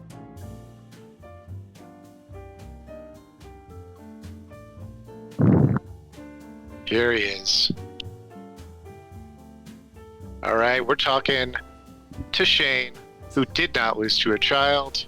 Thank God. How are you feeling? How are you feeling? What are your thoughts on the game? Well, considering he should have had me like 7 different times, I'm extremely lucky right now. Oh, lucky. Wow, okay. It's a lot of credit. We were talking to Elliot about the potential trash talking of this matchup. What did he throw you off your game? Did you try and use trash talk to your advantage? So it's funny. He started out with the mind games, but the turntables turned, and all of a sudden he was on the back foot, and he didn't know who he was going up against because I can't play chess, but I can mind game people all day long, and he was put in a blender. So you played the slow game a little bit, is what you're saying. You kind of like let him overplay his trash talk, dig himself into a hole, and then just pounce back. Oh, yeah. I mean, I had the assistants getting him Pepsi after Pepsi. He didn't know what was going on. Mm-hmm. We also noticed that I think you made almost all the physical moves on the board for both players. Yeah, there was a few times I considered just moving pieces around just to see if he would even notice. But, again, mind games. He didn't know what was going on. Wyatt, do you have questions here for Shane? Yeah, Shane. So I heard that you play some Rocket League, so I was kind of curious because when I started playing chess for the first time, my Rocket League rank went up by about 100 ELO points. So has playing chess affected your Rocket League rank at all? What is the ELO rating? For Rocket League or for MMR, Shane. MMR. Yes. Oh, yes. As well, chess has stayed pretty stagnant, but I've gotten better at Rocket League. But yeah, This man recently hit that's what we Champ like to 1. hear. that's true. Rocket I did League hit greater than Champ chess 1 all day, baby. and I just hit a kid, so life's good. Any shout outs you want to make here? Before we move on to the final game of the night. What beer are you drinking? Give us a plug. Yeah, I'm hitting Sherwood Gold right now. Real nice gold, whatever it is. Oh, sorry. Gold. Gold is great. But yeah, overall, shout out to Kelsey and Smashley. They're spending about 3.5 hours here behind the mic doing something. I don't know what they're really doing. But overall, this is a great time. Shout out 3 Mads for having us out here and giving us all this lovely room to work with here. But yeah, great time. And, if any more elementary kids want to come my way and lose and get put in the blender, that's great. All right. Well, congratulations. You heard it here, folks. Shane taking all kindergartner challengers. Bring it on, he says. Mm-hmm. Well played, and good luck the rest of the way, Shane. Appreciate it.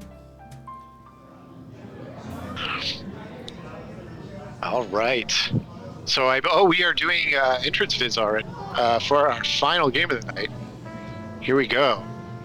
We have John here. Hold for the move. Hoodie up. Oh, vibing. Yeah, for like sure. Yeah, it looks calm. It won't start. Good. No nerves. Then we got Victor here. He's coming in. Straight, even, steady gait. Look at it. Who knows what's going through his head right now? Can't tell. He's got a good poker face. That can be really nice over the board. There's our walk-ins, folk. We have our final game of the night. Season 2, League 1, aka the Beer League. 3 Magnets Brewing, Olympia, Washington.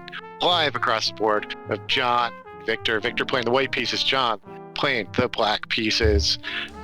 Both very good players. And we're going to get started, folks. Queen Pawn opening. I love me some Queen Pawn opening. I play almost exclusively Queen Pawn opening as white. Yeah, pretty. Both seem like they know the opening, at least a few moves in here. Yeah, and black is. I always wonder in black here, after you push this pawn, like, I really hate it when white pushes the pawn on the C file there, but white has elected to play the knight move, which is very good itself, so.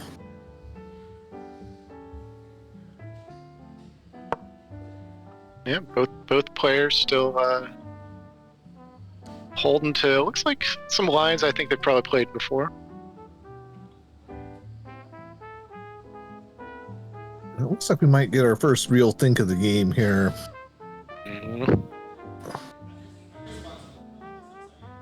You have some pretty good options here. You can take the knight, and then they take back the bishop. You can take the pawn, or you can develop a piece out. My instinct in this position is generally developing the piece out with the other knight, but you don't have to. You could also potentially castle, maybe. Choose to take the pawn. I think probably E3 is the standard response here, I'm guessing. That is definitely what I would go for. I'll try to play for E3. Yep. Try to take back that pawn. Yep, castle. All pretty standard stuff.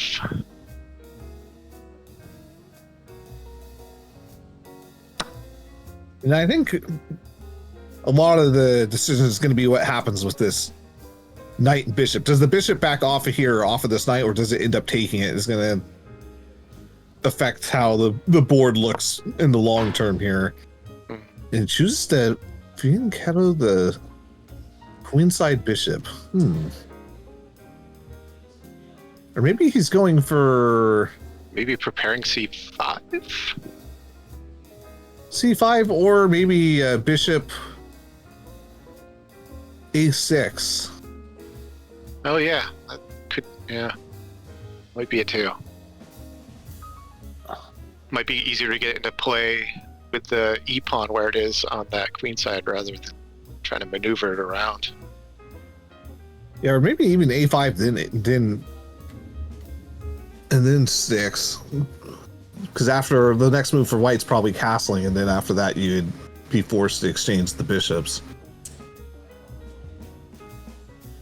Interesting stuff. A lot of options here.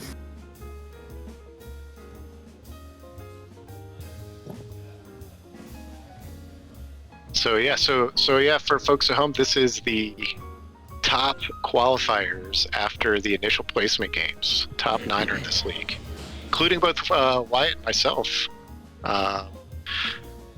Again, both are very good players. I think we'll see some high quality chess out of this game. There's that bishop take.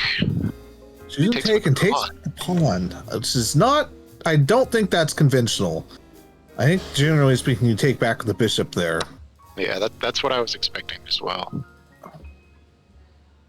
You lose that pawn now, and now black is pretty clearly winning with some very clear ideas of development, with just planting our bishop onto b7, developing that other knight out.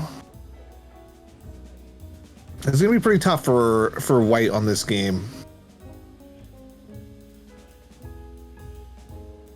Still plenty of pieces on the board, though.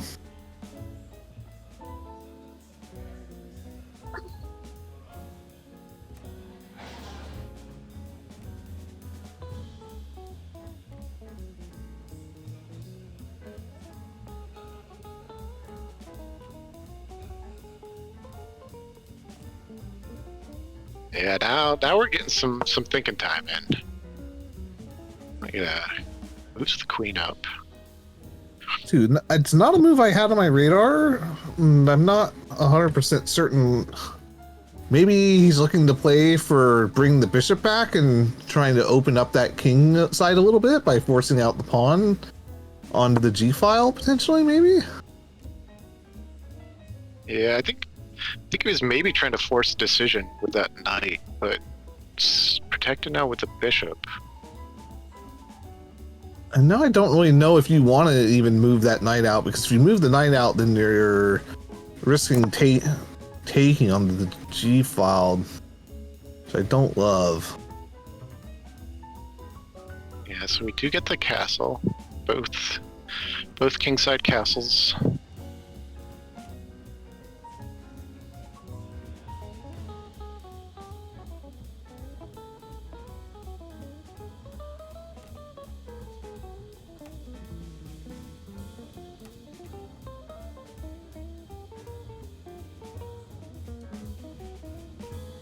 Now maybe the ideas might be a little bit more tenable, because if you move the knight back, maybe you have the pin with the bishop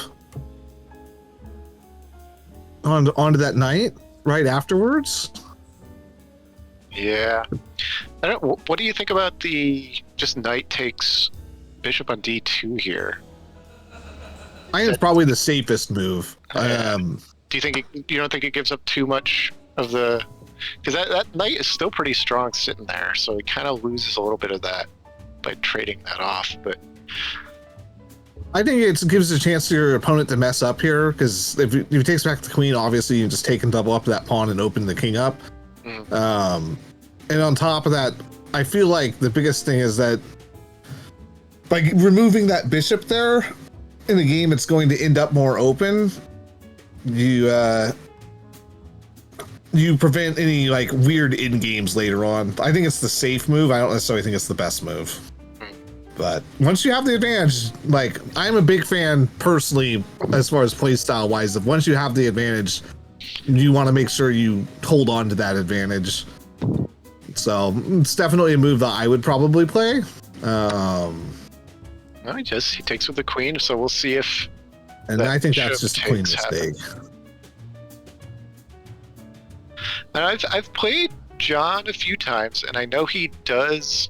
I feel like he does value his bishop strength in the long game, so I could see maybe him not taking that knight just because, of his style. So he brings out he develops his other knight instead. Yeah, I value pawn structure probably a little bit more, but that being said, developing the knight's a perfectly fine move. You still have advantage here. And now it's on white to try to come up with some kind of plan here.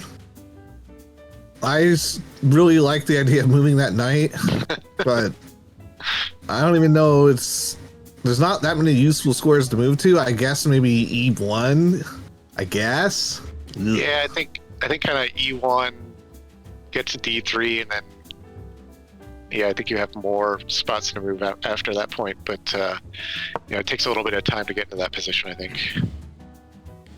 Ooh, I really don't like that move. You just get chased off. Yeah. It's just gonna secede more territory to black here. I think it's a little understandable, though. I think sometimes you get into positions like white is, and it's just not. There's no obvious moves. It's hard. You really got to develop a specific plan, or else it's just you're kind of playing aimless chess. Yeah, no, that is absolutely true. And I think the only reason why I don't like that move is mostly just because I hate opening up my king like that, especially when the light squared bishop's still on the board. But obviously it wouldn't be if you opened it. You get an immediate check though with Tempe with the queen. I could see though maybe if John pushes that c6 pawn maybe to try and kick the bishop, then he does close off his own bishop a little bit after that. So no, I think that would be if that's what the move was aiming for. I think that's actually really good if that ends up happening. I just think that most likely you're going to get a6 and neither one, and moves the knight out. That is surprising. I think that's okay. I feel like John is trying to shift over to the king side, to his opponent's king side with some of his attacking pieces. I think that's kind of a setup move, and I don't think he feels any real threat from that bishop. So, I mean, that is entirely fair. It's just not a lot going on there. And now it's going to be up to white to actually figure out what in the world they want to do. I kind of still like that knight move, but maybe you just move a rook out. yeah. Try to get something developed here. I think you have to be a little concerned here with Black's control of that e4 square now too, though. You know, he can get that bishop or that knight there now, and it creates more problems, I think, for white. Ooh, did you just have bishop? Yeah, no, that bishop e4 move is pretty nasty.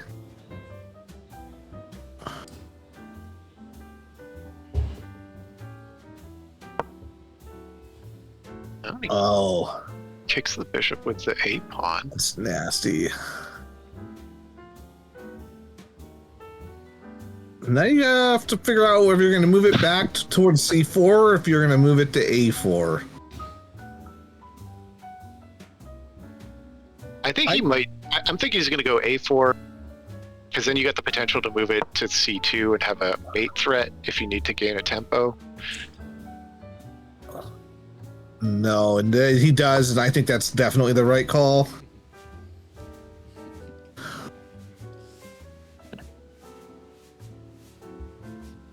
Yes, I kind of like parking it on c2 for the moment. You know, not that I think John's going to walk into a move, but it does freeze that knight in its position a little bit. You know, you'd have to first prepare, maybe push that g pawn to keep that queen threat there. Yeah, the only thing I don't like about it is the fact that once again you're going to have to deal with e4 here. Mm-hmm. Which could lead to him choosing to take the knight and doubling up your pawn off the g file if you choose to defend the bishop.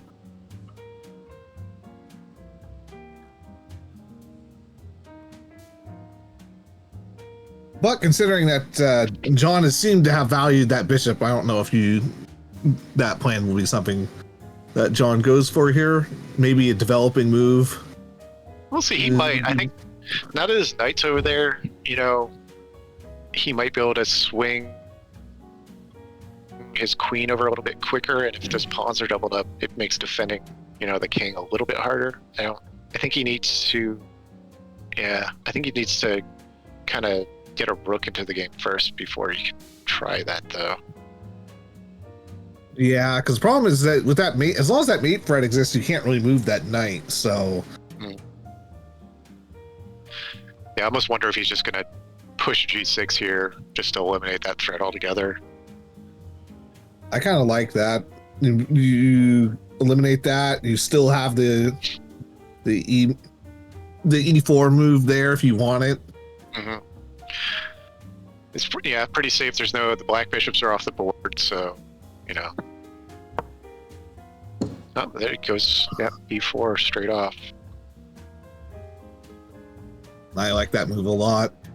And if it was me here, I would be taking the knight after the queen moves back here, but we'll see. You might just want to get that bishop out of the game to make the mating threat significantly harder to find. He could still do queen d1, and I think that forces the bishop trade rather than being able to take the knight at that point.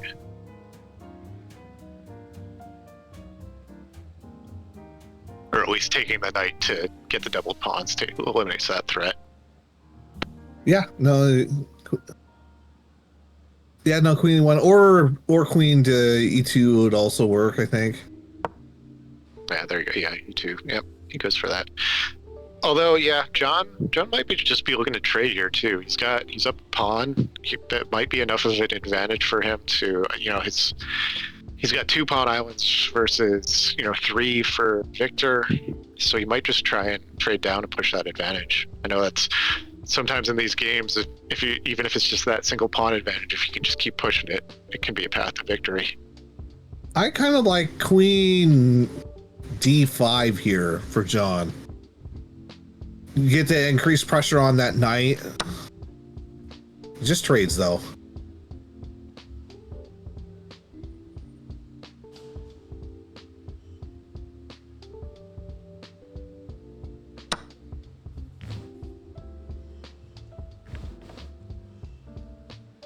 All right, so now black.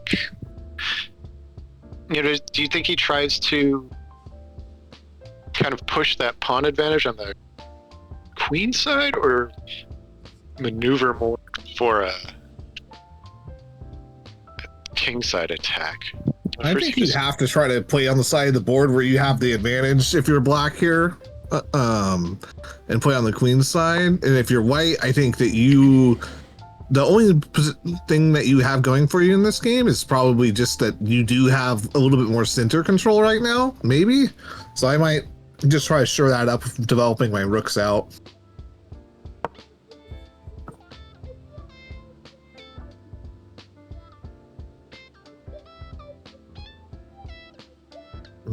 At this point, what do you think about knight to e5 here? It's a pretty good move. Yeah, it forces black to defend a little bit. And I don't. The problem is I don't think there's any like really great follow-ups after that. Oh, he interesting.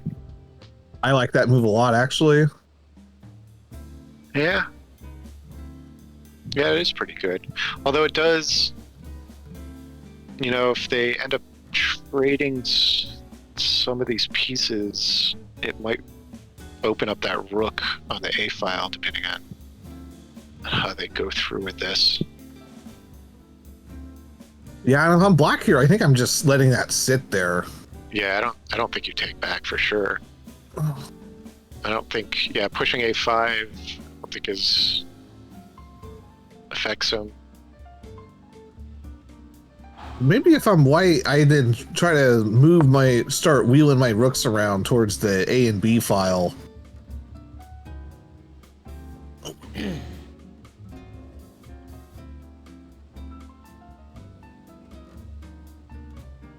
When you get queen to... Interesting. Queen to C7. What is the thought process behind that? Quite sure. I think maybe he's trying to preempt the knight attacking that pawn, but yes, some of these moves do feel like waiting moves a little bit. I think each player is kind of almost daring their opponent a little bit to try and force some action, because I feel like they both feel reasonably comfortable in their position, but don't necessarily feel fully comfortable committing to an attack. So we'll see what happens. Yeah, I'm very intrigued to see what the move that black comes up with here is, because I don't see any. I kind of like.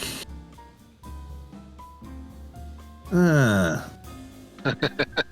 kind of like the rook to b8 move. If I had to pick a move, I think it shores up that queen side, and then maybe you can push c5 at some point potentially, and eliminate that the pawn chain in the center, and then you have that permanent weakness on c3.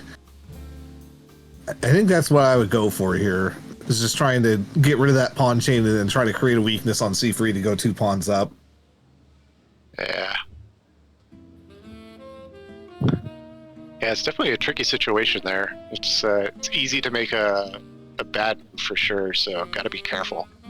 And you can see both players, they're focused on that side right now.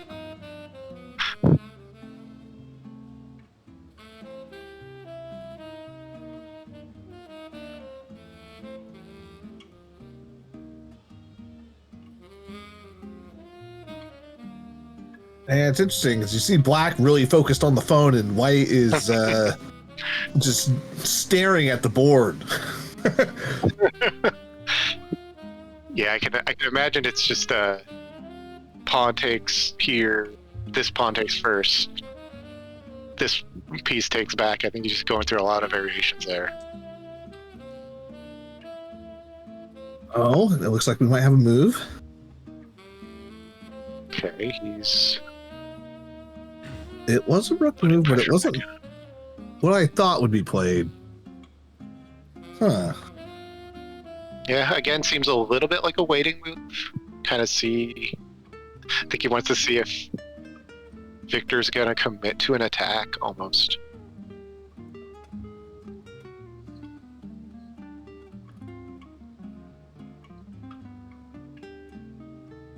I wonder almost too if he might be trying, like if he might move, you know, rook d5 and then try and swing it over to the king side, and then all of a sudden have pressure, you know, right on that h pawn almost. Yeah. No, that is pretty good. And I really don't love that. I don't think it's terrible. At least I think does it's gonna break up those pawns one way or another on for Black on that queen side. The question is, do you just push the b pawn here to get the passer, and just try and defend it after that? Yeah, that might be the right play. The only problem with playing something like that was I'd be really worried about maybe screwing that up at some point. Well, I think, you know, if you push here, you know, since there's no immediate take back, I think he'd have to push a5. I do believe that's correct. That's definitely what I would do. Is I would push a5 if it gets pushed And here. then you're pushing, probably push the c pawn, force the trade. Then it kind of blows it wide open. Is why I would have liked to see maybe like a rook to the B file move before that move got played, or to the C file. I think that would have made significantly more sense. Mm-hmm. But maybe you end up with that rook swing like you were talking about, and then that ends up creating a really dangerous threat on the king side of the board. And maybe that's why that was pushed there, was to prevent that rook swing. Mm-hmm.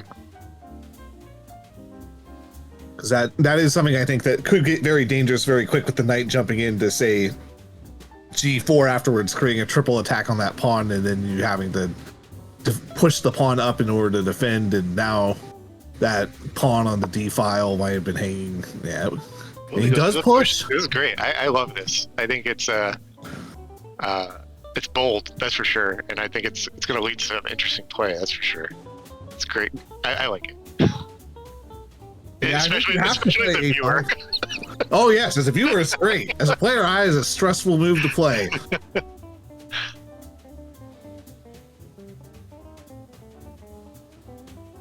So I would be really worried about, like, maybe after a5 and rook b1, just getting stuck to somewhere on there where I'm having to defend that pawn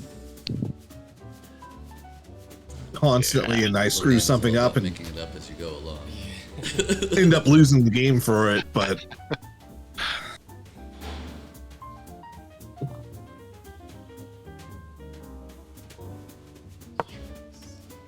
Oh, he pushed a rook. Okay. ooh, and I think that's going to be a big mistake. Yeah, immediately he pushes the a pawn.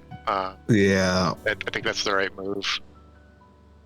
Now it's going to be. Now that's just going to be annoying there for a long time. It's going to be really hard for him to get any attack at all on that a pawn that's effective for sure.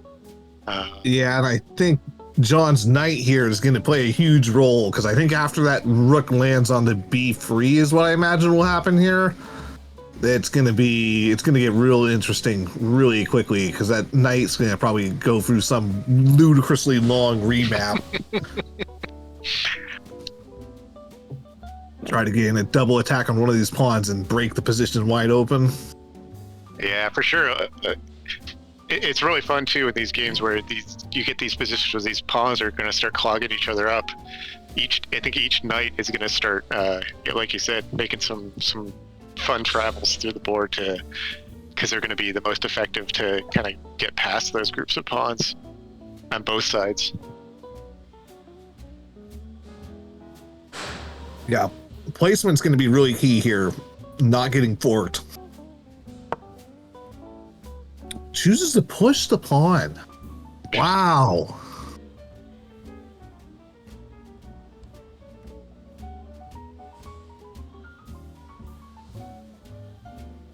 I think that's, I don't know.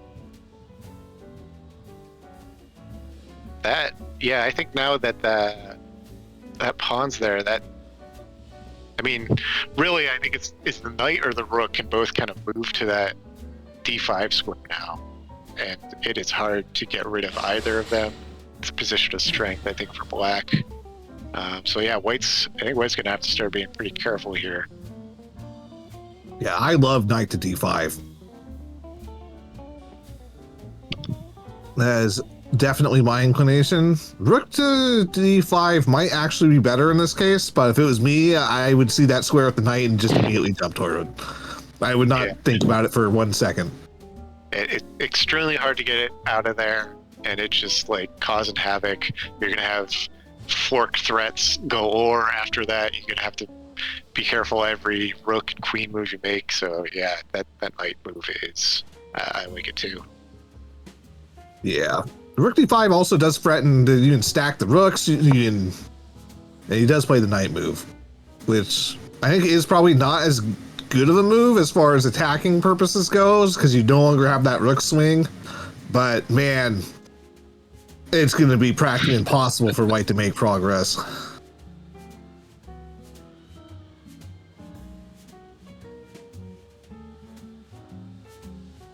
Yeah, also at any time, really, almost at this point, that knight can just jump to c3, and, it's defended by the pawn now.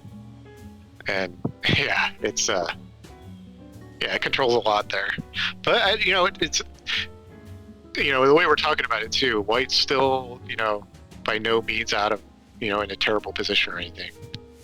Although the computer didn't like that too much, that knight move. I think it's just because it loses a tempi, essentially, because at some point you're going to have that pawn push that kick the knight, and that knight doesn't really have anywhere else to go. So it looks really good right now because it's focusing on the one weakness in Black's position, but I think you're gonna get allow that knight to jump in, potentially to c3 now, hitting the rook.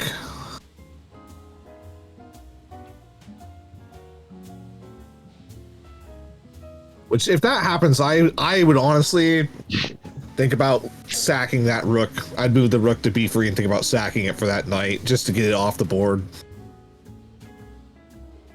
But he moves c3 here, it reveals attack on to the d file, and then I don't even know where you're going to go after that. Oh yeah, that's true with the knight there now. There's no defender on that pawn. Yeah, I love c3 here. This is good stuff. So this is the last game of the night, people. So enjoy. We are streaming live from Olympia, Washington. 3 Magnets Brewing, kind enough to host in the back room. We got a League One game with 2 very skilled players. Victor on the white pieces, John on the black pieces. Tense game, very tense game. And it's been a very well played game for the most part. There's just been a couple small little decisions that have really influenced the game.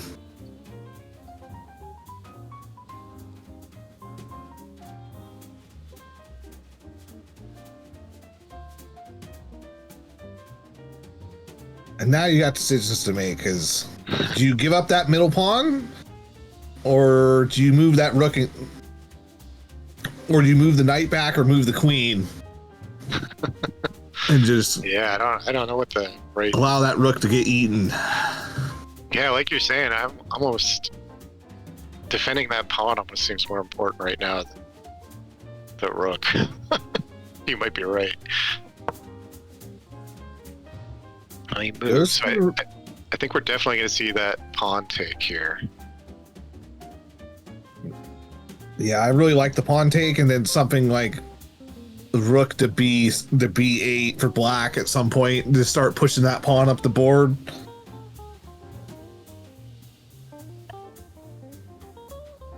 Or even if you don't do rook to b8, like just doubling the rooks on the d file is like pretty painful for white too. Oh yeah, no, you're absolutely right. That's like because that b pawn could just sit there defended by, is gonna be defended for a long time. Yeah, I think having control of that d file like that is just gonna push the advantage. yeah, no, I think that you're pretty much screwed at that point. I think you have to bring the knight back at that point. If you double up the rooks, you have to bring the knight back to f3. That's your only move. Mm-hmm. Yep.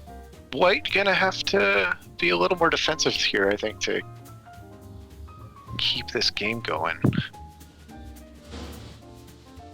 Yeah, now you point it out, I really do like that rook move, because then after that you can play something like queen to a7, hitting that pawn that's stuck there. Mm. And after that, you're just going to be able to push those pawns straight up the board.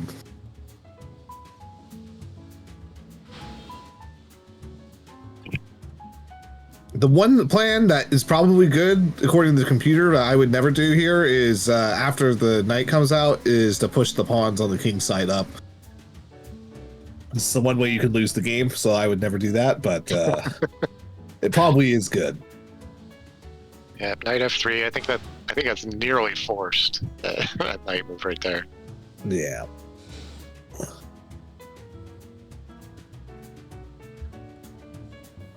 Now you have the decision: are you going to double up the rook, or are you going to put it behind your b pawn? Either one is probably good. Yeah. First you got to move the rook. Actually, excuse me. Yeah. Yeah. But that's You're good. already hitting that pawn. He's got another attacking move here. Even if white figures out a way to disrupt it, he's probably going to lose another pawn. Yeah. I am thinking about sacking the rook on a3, maybe.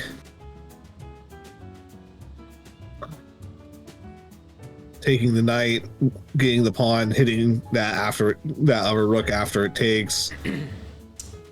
It's a sad position to play as white. It has taken an outpost. It has. And it will remain there. John saying how I believe he is loving the position of his knight, it sounds like. I would be too if I had that knight. That knight is sitting there very royally undisturbed.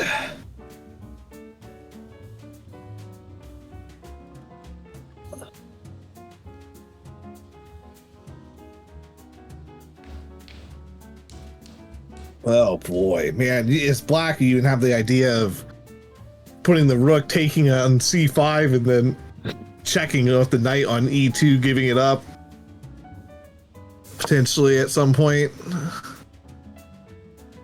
Yeah, I kind of like e3. I think it's kind of the same idea you were saying as a3.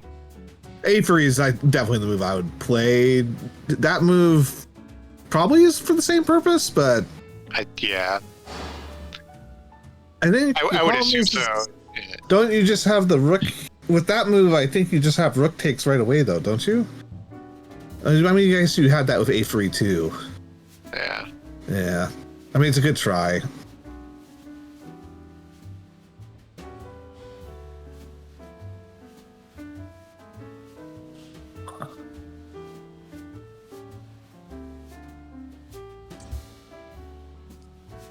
At the very least, you're getting. As black, what if we just go for that original idea you had with d8 here, with the intent of I'm just gonna send everything down the board, and we do get the take. So obviously that's not there anymore. But Yeah, I think D8's interesting. Like, I still feel like John's keeping, that kind of that rook over to the H file in his back pocket too. If he sees that knight move or something, I think he might, try something like that as well. I mean, that makes a large degree of sense.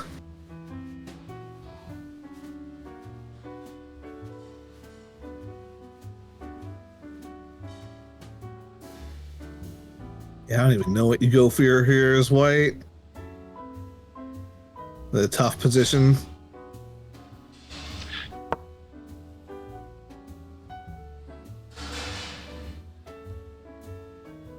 Yeah, I think he's still thinking about that. Just taking that knight with the rook. I think with the black rook behind it, now he's forced into that queen move, but kind of looks like he's still aiming for that. I definitely would lean towards doing that. You just got to get that knight. It's literally just such an OP knight. I think maybe white moves C1. I'm not sure if black tries to add more defenders or not. Maybe black comes out, puts that rook on the D file again, lets him trade if he wants to, and still a lot of pressure. Yeah. Maybe even rook to H5, like that initial rook swing at some point. Just let him trade down there, and then just try to bring your other rook into the game, and just permanently lock that knight onto F3, so that way it can't jump around.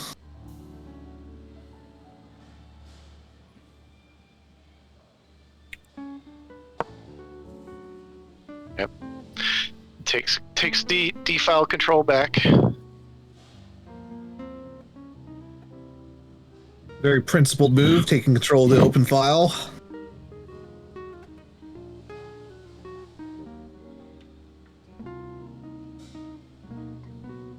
You have to play C1 here.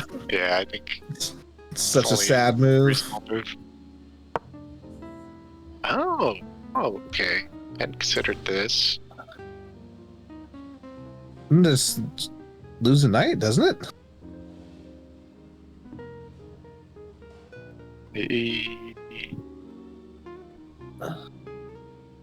Yeah, I don't think there's. Yeah, because that knight's still protected by the pawn.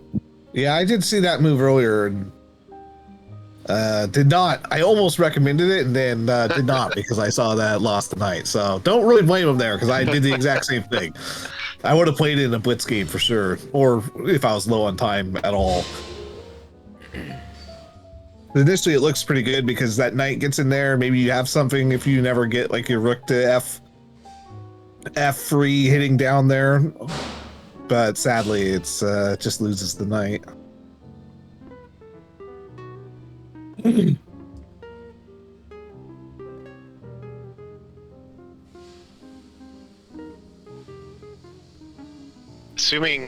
Assuming John, he takes with the rook here. Also now, white's gonna have to look out for that back rank mate too. He's got the knight protecting D1. If they trade rooks, the queen's gonna be on that, have potentially go to that E1 square. So.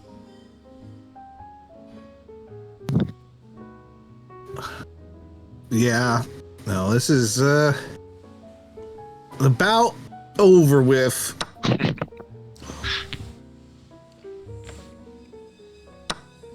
Queen takes.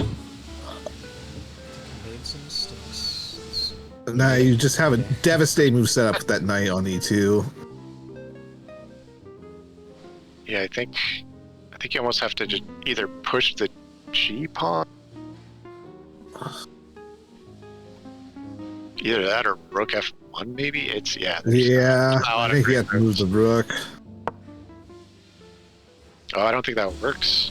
No, it's just rook knight E2 and then you lose the rook on the A1.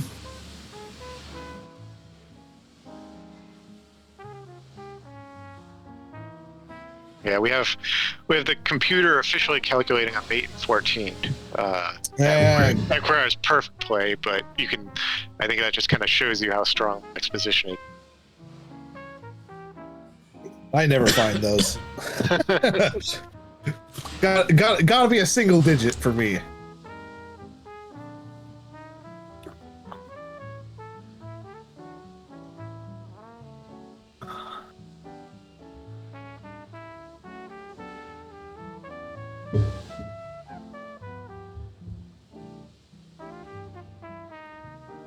And we'll see if Knight E2. What's the other possible moves that could be played here besides Knight E2?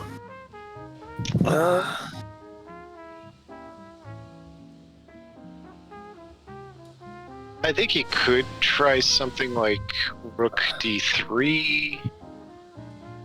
That would make sense. Yeah, I think anything he does is more or less in preparation of a setup for, yeah, another checker. Yeah, okay, he finds it. Yep, there he finds it.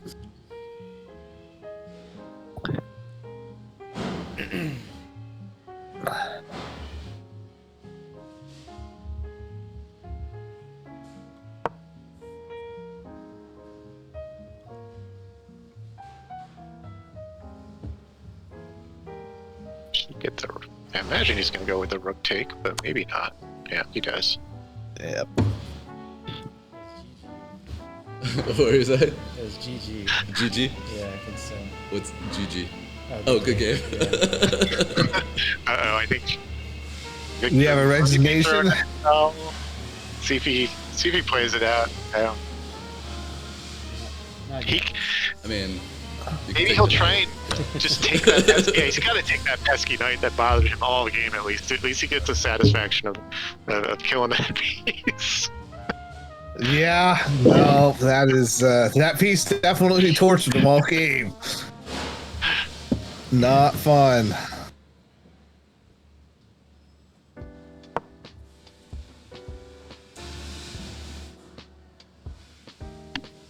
We got one last opportunity to mess up for John playing D1 here.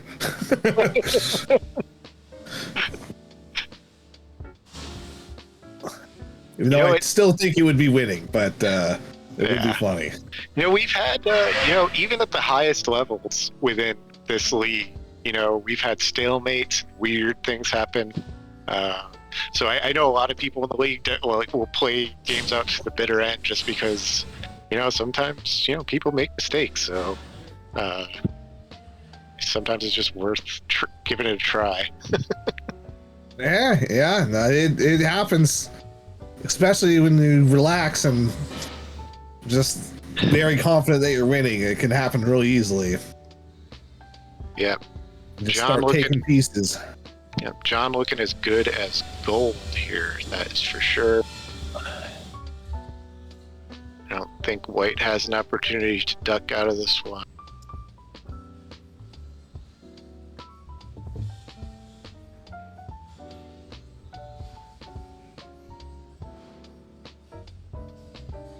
Yeah, there's not a whole lot of hope in this position. I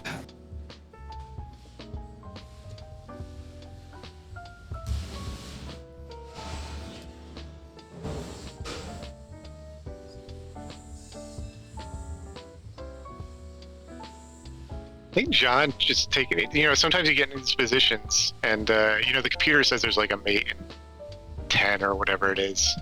And you kind of feel like there might be a forced mate, but, they can be really hard to find. So sometimes you get in these positions, you spend some time studying it just because you're like, that force has got to be somewhere. But when it's that far out, sometimes it's a little hard to nail it down. Yeah, and they can be... Searching for it too long can be really annoying. I don't do it too often because I feel like I tend to make mistakes when I do that, but it should be here somewhere. I can't tell you exactly what it is, but...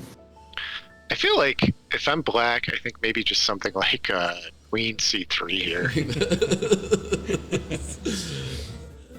Yeah, no, that's probably the best move. These types Perhaps of positions. Queen from going anywhere. Yeah, I mean either either the queen just backs off even further, you can just start pushing the pawn. He's gonna have to make a choice at some point, either that or he's gonna, stop defending enough squares that you can just get the checkmate anyway. Yeah, if you had played queen c3 there, then the only spot the queen could move is a2 without losing it. So I mean, you would have had that rook move on d2 right after. I mean, I guess you could move it up. Potentially, no, you can't move it up either. Yeah. Now I think you just got queen e2, king moves, queen takes f2. Oh no, he's just putting pressure on that f pawn now. I think it all accomplishes the same thing. Yeah.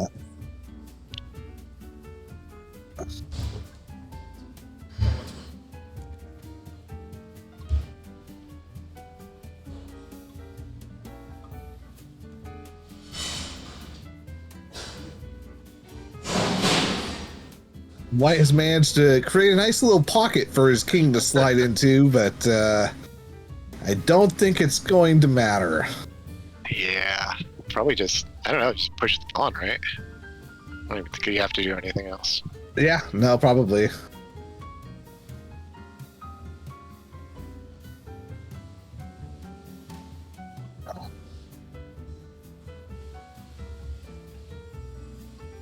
The only thing that you really don't want to do is you don't want to move that queen somewhere where it can't see the king, just to the standpoint of accidentally giving up a perpetual at some point, but I don't even think that's possible with the amount of pawns that the black king has around it. Yeah.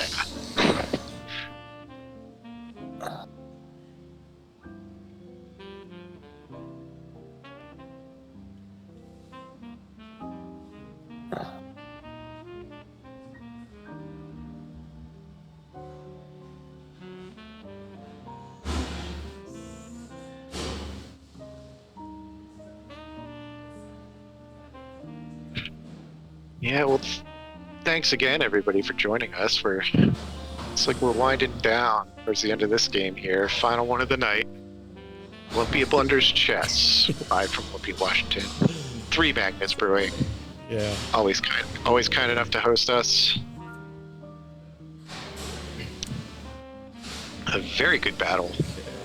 I would say no major mistakes by Victor. It was, small disadvantages, and John was able to chip away at this game. Yeah, there was a mistake. The only thing that would have been was that knight move, but at that point it's like, check. Yeah. the position had already converted into a position that was very unpleasant. It was just really good play from John that got positionally up a little bit and just played that to perfection. There's any clever ways around this one? Draw the game. I think you might have been able to just force the game to end by sacking the rook and queen on Trade queen. f2. Yeah. If you trade queen, Then push the pawn, but Yeah. just become a queen anyway. there is only one Tempe winning, so I can see why that was played. Resignation. Game over. Yeah. Well played, though. Right. Great game to watch. This was so much more dramatic, though. I know. Well played for both players, for sure. Good game. Yeah, Yeah, it was that very tense for a I while. had no Yeah. idea how to get out of this.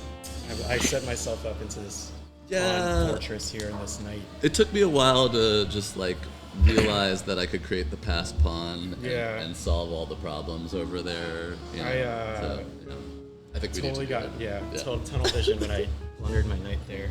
Oh Trade yeah, there. yeah. I don't know why I didn't see the queen could take. I had my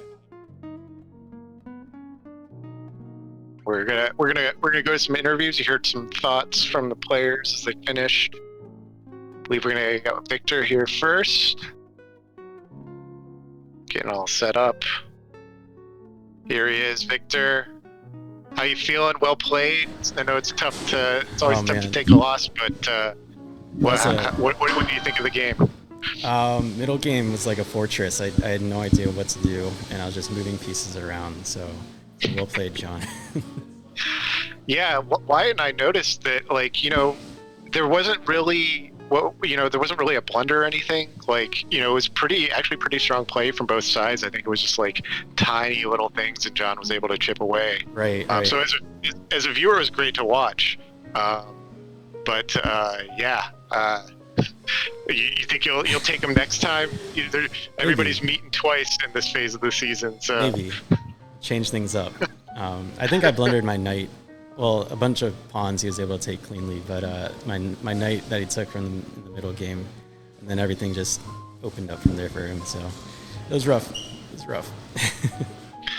Yeah, no, like I said though, it was. I think there's still extremely strong play from both sides. So as a viewer, it was great to watch. Wyatt, did you have any questions for Victor?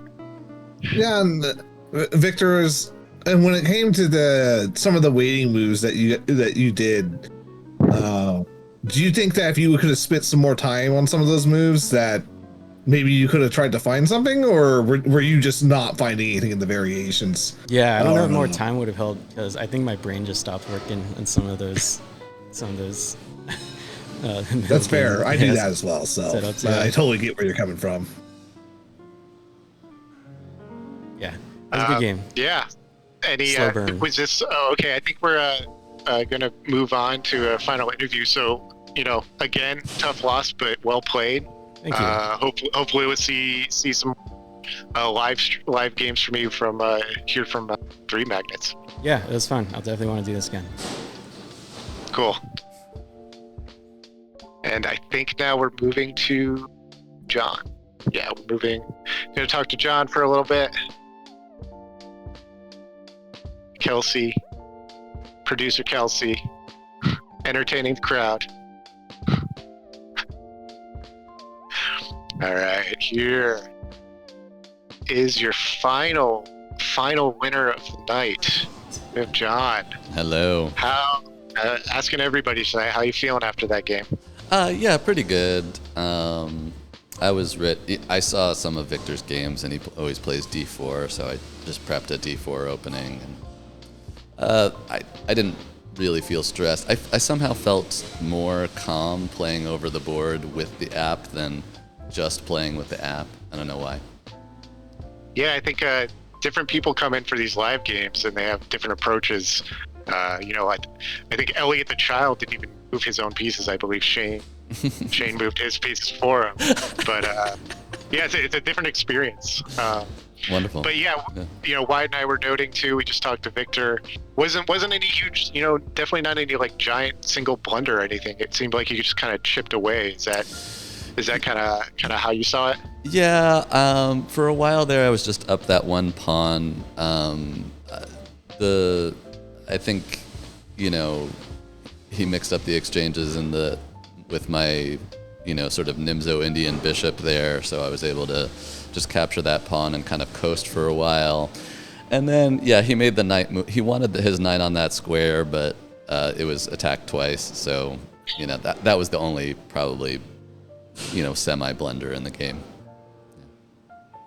Yeah, Wyatt, any questions for John? Yeah. My only question was you had one point in the game where you could have taken a knight and opened up his king a little bit by taking the knight and stacking up his pawns. And I wanted to hear the logic behind not doing that and instead going for this idea of keeping more of the pieces on the board and just continuing to clamp down pressure. Yeah, I did consider that.